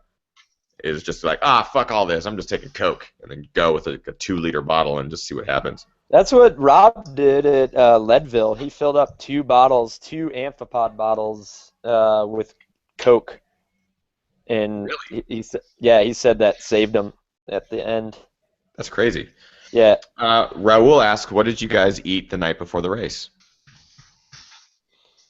I just had pasta. Just like pasta with plain pasta sauce. I mean, let's hold on. Vargo, you don't think, based off of your description, you're not saying anything about it wasn't your nutrition that went bad on race day. It was just. No, Yeah. no, not at all. Yeah. Okay. What about you, Varner? What did you have the night before? Pasta and like marinara sauce. Wheat thins. Oh yeah, that's right. And some challah bread, courtesy of Zach Miller. Zach Miller brought in a giant paper bag to our house and set it down. It Zach was Miller's just been on the grease show. coming out of it. It was almost like a giant grocery bag, and he set it down on the table, and it was covered with grease spots.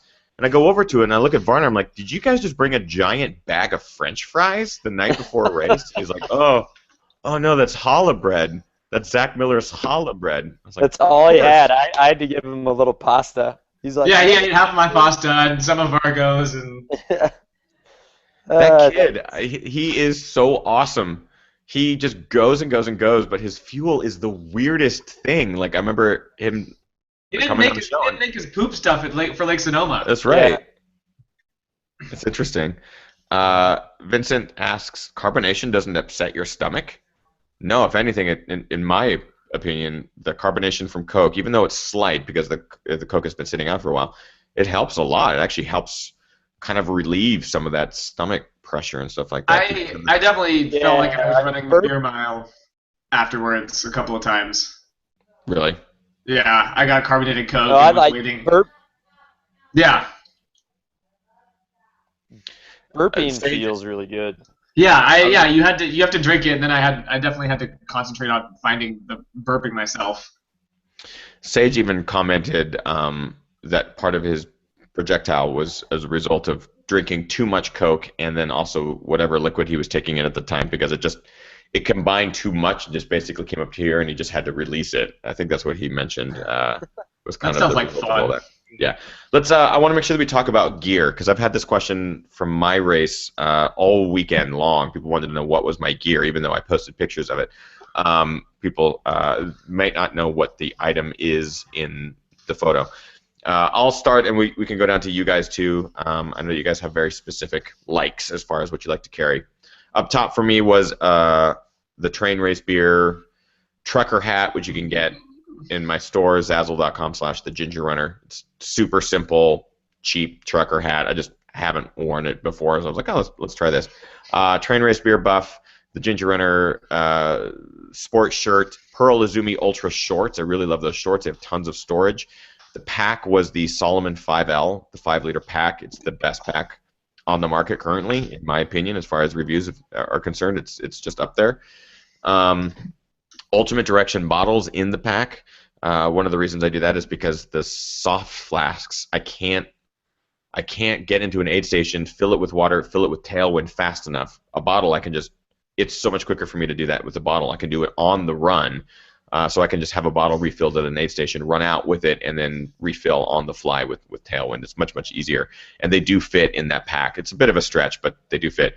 And that is pretty much it for the top half. Bottom half, Injinji socks, as always, and Hoka Challenger ATR shoes. And they actually did pretty well in the mud. I was concerned they didn't have big enough lugs to deal with some of the deeper mud, but they were surprisingly spry and worked fairly well. In the deeper mud, I just don't think any shoes would have done much good unless they had giant like cross-country lugs on the bottom. spikes or something. Yeah, like the Solomon Fell Cross or something with really big lugs might have been the only shoe that would have gotten through those sections. But in reality, that section was maybe a 3-mile section, if that. So for the rest of the race, the shoes were flawless. They were really, really great. And that's pretty much it. If you guys have more questions as far as that is concerned, ask. Watch Ambit 3. This is the Ambit 3 Peak with the custom blue strap. Still covered with scratches and something like that. That is it. Vargo, what did you use? Kiger, and I wear a Garmin Forerunner 220. People were talking about that earlier. And I run with I like the Nathan. It's like a 16-ounce bottle that's kind of shaped like that. That I just put in my waistband, and that's it. 16-ounce bottle? Yeah, I think it's 16 ounces. Yeah. It's kind of like a little small flask, right? Like a flatter flask. Yeah, and it fits. Like when you wear the half tights, it fits pretty nice in the waistband. So. That's awesome. Yeah, you used the Nike Team Kit, right? So it's like they're tight shorts and then the singlet, right? That's pretty much it. Yeah, and yes, that's it. And the Kigers, the Kiger 2s, right? Kiger 2s. The Kiger 2, yeah. And they worked okay in the mud. Yeah, they seem to work out really well, actually. I didn't have any issue with them. Nice. I mean, it was so muddy anyway, like you just had to. I mean, you just had to deal with it. Like we said, unless you had some sort of soccer cleat, it was just going to affect you the same. Right. Varner, what about you? What was your kit?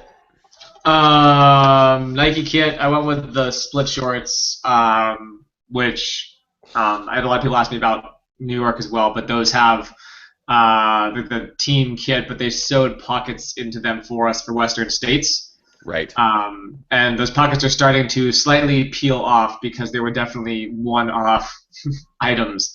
So I've got to figure out a way to glue them or stitch them back together.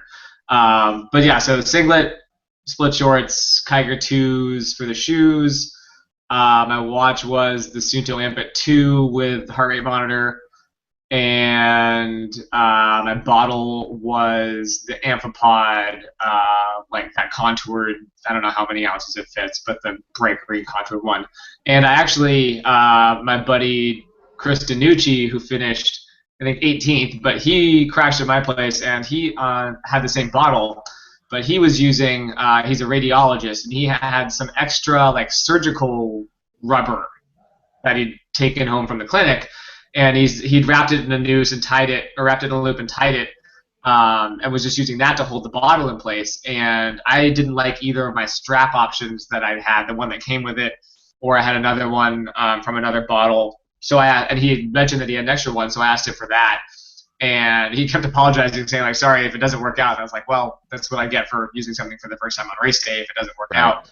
But it was great because it's super lightweight. You can adjust the strap any way you want. So at times it was going across my hand like this or the other way, or I could put it under my thumb. And then when I tuck it into my waistband, it wouldn't slide down because it would sit there and it would catch where the noose was. There was a little knot on the outside of it.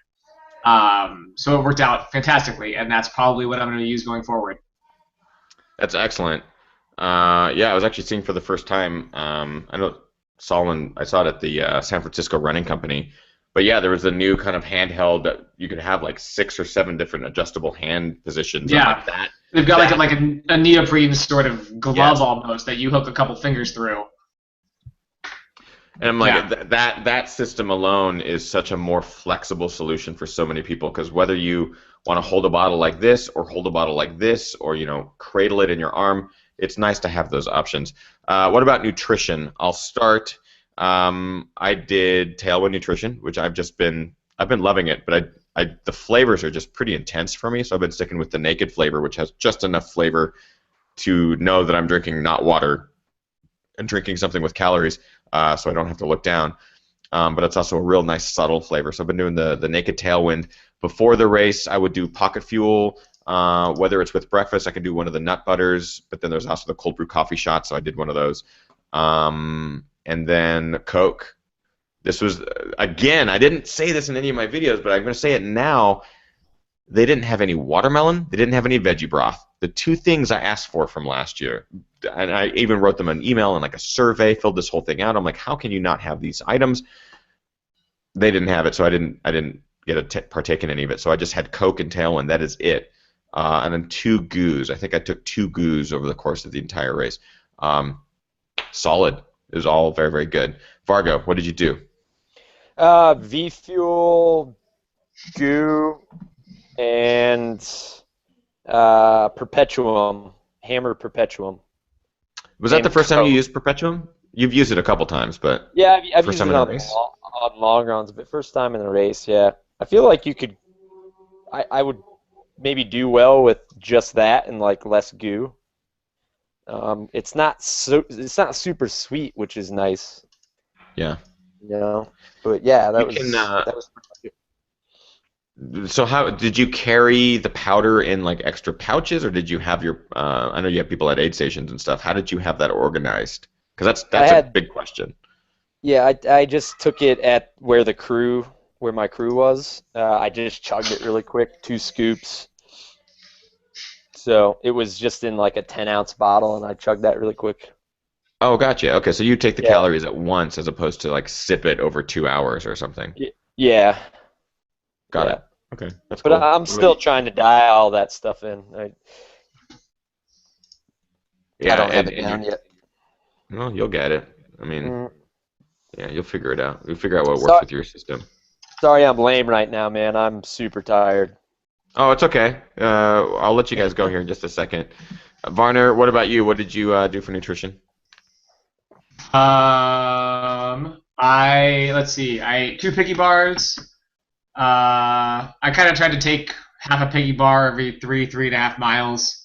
And then I had 6 goos stashed in my shorts. I think it was 6. Yeah, and I ate 4 of those before Stinson Beach. I was taking them pretty regularly, every 3.5, 4 miles. And then I got into Stinson, and where I was planning on meeting someone, Brett Rivers, I've given her enough crap for this already. But Brett Rivers' wife, Larissa, was saying, hey, I'm going to crew for Brett. I'll be down at Stinson Beach. And it was originally going to be Dylan's girlfriend, Harmony, but I just saw Larissa and had my goose, so I gave them to her. And she said, yeah, I'll be down at Stinson Beach. And I said, all right, great. Here's a bag with 8 goose. Literally just throw the bag at me and I'll figure it out. But I got down there and she wasn't there. I came into the aid station and just went, Larissa, and just crickets. And and so I just That must have been really awkward. People like, everybody was it was the moment like they're all gonna laugh at you. you could have said anything at that point. Yeah, I just went balls and just like ran up the hill. I kind of ran up the hill probably quicker than I should have just to get out of the sight of them because it was uncomfortable. So embarrassing. But so I had 2 goose for the last 16 miles or whatever, 17 miles, which ended up working out okay. I was a little worried. I had a drop bag at Cardiac with more goose, but I completely didn't even think of that. Yeah. So I guess I didn't need it, and that's when I started at Cardiac. I started drinking Coke, 2 cups of Coke, 2 cups of water every aid station, and between that, the whole time. Oh, sorry, I forgot to say at the beginning. The whole time I was using the Cliff stuff that they had on hand, and I would just do half the electrolytes, half water. Oh, okay. Yeah, and that's what was in my bottle the whole time. And obviously it worked okay for you. Yeah, I had no major stomach issues. Lake Sonoma, I had some really, really big highs and lows fluctuations, kind of based on it being the first time, and the goos really affected me a lot when I would take them. I didn't notice that nearly as much this time. I think it was a bit more even-keeled. I was just tired at the end, as everybody is, kind of running, power hiking. But it wasn't like Lake Sonoma where I was really wildly fluctuating. Wow. That's great, man. It all worked out. I like that. Yeah. Working out is good. Let's see. Yeah, people in the chat were like, "Wait, when did Chris and Alex come into the show?" They've been on the post show since the very beginning. If you guys have any last questions for these guys, let me know. Otherwise, I'm going to let them go. I know Chris is. Look how tired Chris is. Look at this. Look at that poor guy. Oh. I'm tired. He is tired. These guys need to recover. Do you have any plans between now and the new year? Or are you just taking it easy and gonna relax for a bit? Chris, let's start with you. Going to Breckenridge and Steamboat for like 3 weeks and skiing. Pretty much. That's gonna be epic. It's a rough life. I'll probably mountain bike tomorrow or Wednesday. Nice. Yeah, What would you that's run? about it. But I'm not gonna run for at least 3 weeks. Okay, and then I'm sorry, races in 2015. Anything lined up yet, or is it like we'll see? I'm trying to figure that out. Yeah, we'll see. Copy. Yeah. Yeah. Copy that. Varner, what are you doing? I probably gonna go for a jog tomorrow. And I don't. Yeah. I'll take some time just to run based on feel. But 2015 is rapidly approaching. And in terms of what I'm gonna actually do, I'll be working until through Christmas. I'm taking like 2 or 3 days off to go up to Mount Baker with Rochelle and a couple other friends between choice. Christmas and New Year's, and then it's just back to the standing desk job. Boo, desk jobs, boo. I would love to be able to go ski for 3 weeks, but it's not in the cards, unfortunately. Let's all go to Breckenridge, surprise Chris Vargo, put a smile on that beautiful little face of his. Where is Colt, by the way? Speaking of smiles. He's downstairs with Luna and Nick. his little girlfriend. Yeah, they're just chilling out down there. Well, I have to thank both of you guys for coming on. I know it was very last minute, but I'm like, hey, if they're in the chat room, come on into the post show. It's nice to be able to get the chance to talk to you guys. If either of you are available next Monday, let's just plan on getting y'all in the same place. I know Varner said that he will be driving to the airport, but I'll send out an email to multiple people. Hopefully we can get you back on. Before I let you both go, Vargo, where can people find you on social media in case they don't know who you are or want to know more about you? Instagram's Chris_Vargo. Twitter's @thevargo. Facebook is /CJ Vargo, I believe. VargoRunning.com and Strava. That's about it. Yeah. And Ethan, congrats on a great race. I know I already told you that, but that's awesome. Thanks, dude. I appreciate it. Yeah.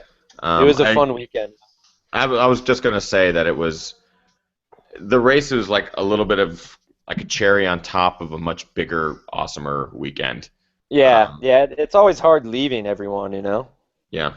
I mean, we talked about it like towards the end of Sunday. We're like, we're just kind of ready to be home. But at the same point, if I had the extra days to stay in San Francisco with all these amazing people and the community, I would have done it in a heartbeat. The community comes together for this race, and this past weekend was true testament to kind of the community that exists. And one, I love starting a race standing next to the guy who's going to win it.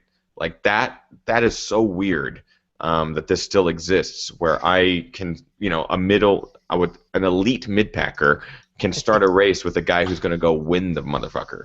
I love that. And then later, after the race, go have a beer with the same guy. Like that to me, or girl, that to me is just, that's incredible. So the whole weekend, the community and all the elites and everyone, it was so cool to be a part of that.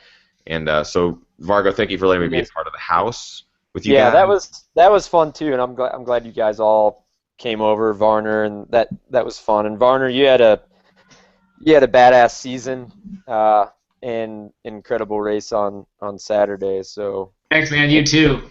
Yeah, anxious to see what you do in the new year. So likewise, I don't know if you're going for stage or not. I'm selfishly kind of hoping you don't, so that I can get you to pace me again. Yeah, well, I absolutely will. So yeah, well, if I don't run, we'll cross that bridge if and when we come to it. Yeah, absolutely, definitely. Before Viner, before we talk to you about your stuff, Barry S in the chat room has a great thing. He says, "What a great show! I'm gonna go have sex with my girlfriend, thinking about my next race." That's good for you, Barry. Good for you, Barry. Yes. Do it 3 times for one for each. Can we get a Shazam in there or something? Shazam! So Varner, where can people find you if they want to follow you on social? Twitter, AF as in Frank Varner. Facebook is AF Varner. Instagram is AF Varner. Strava is Alex Varner. I think that's everything. Do people use Google Plus? Nope. No. I'm there. Yeah, professionals, LinkedIn. Yeah, great. People love that. And of course, Varner, I have to thank you as well for organizing the post-race festivities at the 2 a.m. Club, aka the Deuce. Talk about a really fun way to kind of celebrate the end of a season and the end of a really great day. That was really fun. That was a good time. I'm glad everybody who came out made it. Looking around that bar a couple of times was pretty surreal with the amount of people, and the level of the range of kind of talent and like personalities that were in that room was pretty awesome. It was great because it was fun yelling at Sage to buy around.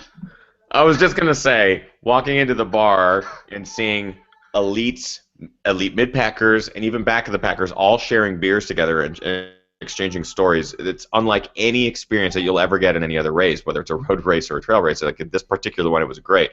So that organization was fantastic. But then also the camaraderie of having the entire bar chant, "Buy the next round, buy the next round," to say, or it was Sage buys the next round. Sage buys a round. Sage buys a round. Chanting to Sage Kennedy to buy the next round because he won the race and won $10,000. was amazing. And he did follow through. According to Katie, he did follow through, which is great. So we'll end the show here, guys, because it's been a very, very long show. I appreciate all of you guys for tuning in tonight. And, of course, I have to thank Chris and Alex for jumping into the post-show, and thank Katie for joining me both on the trails and during the earlier part of the show. Thank you for Katie's part was really cool. It was cool to hear from the pacer perspective.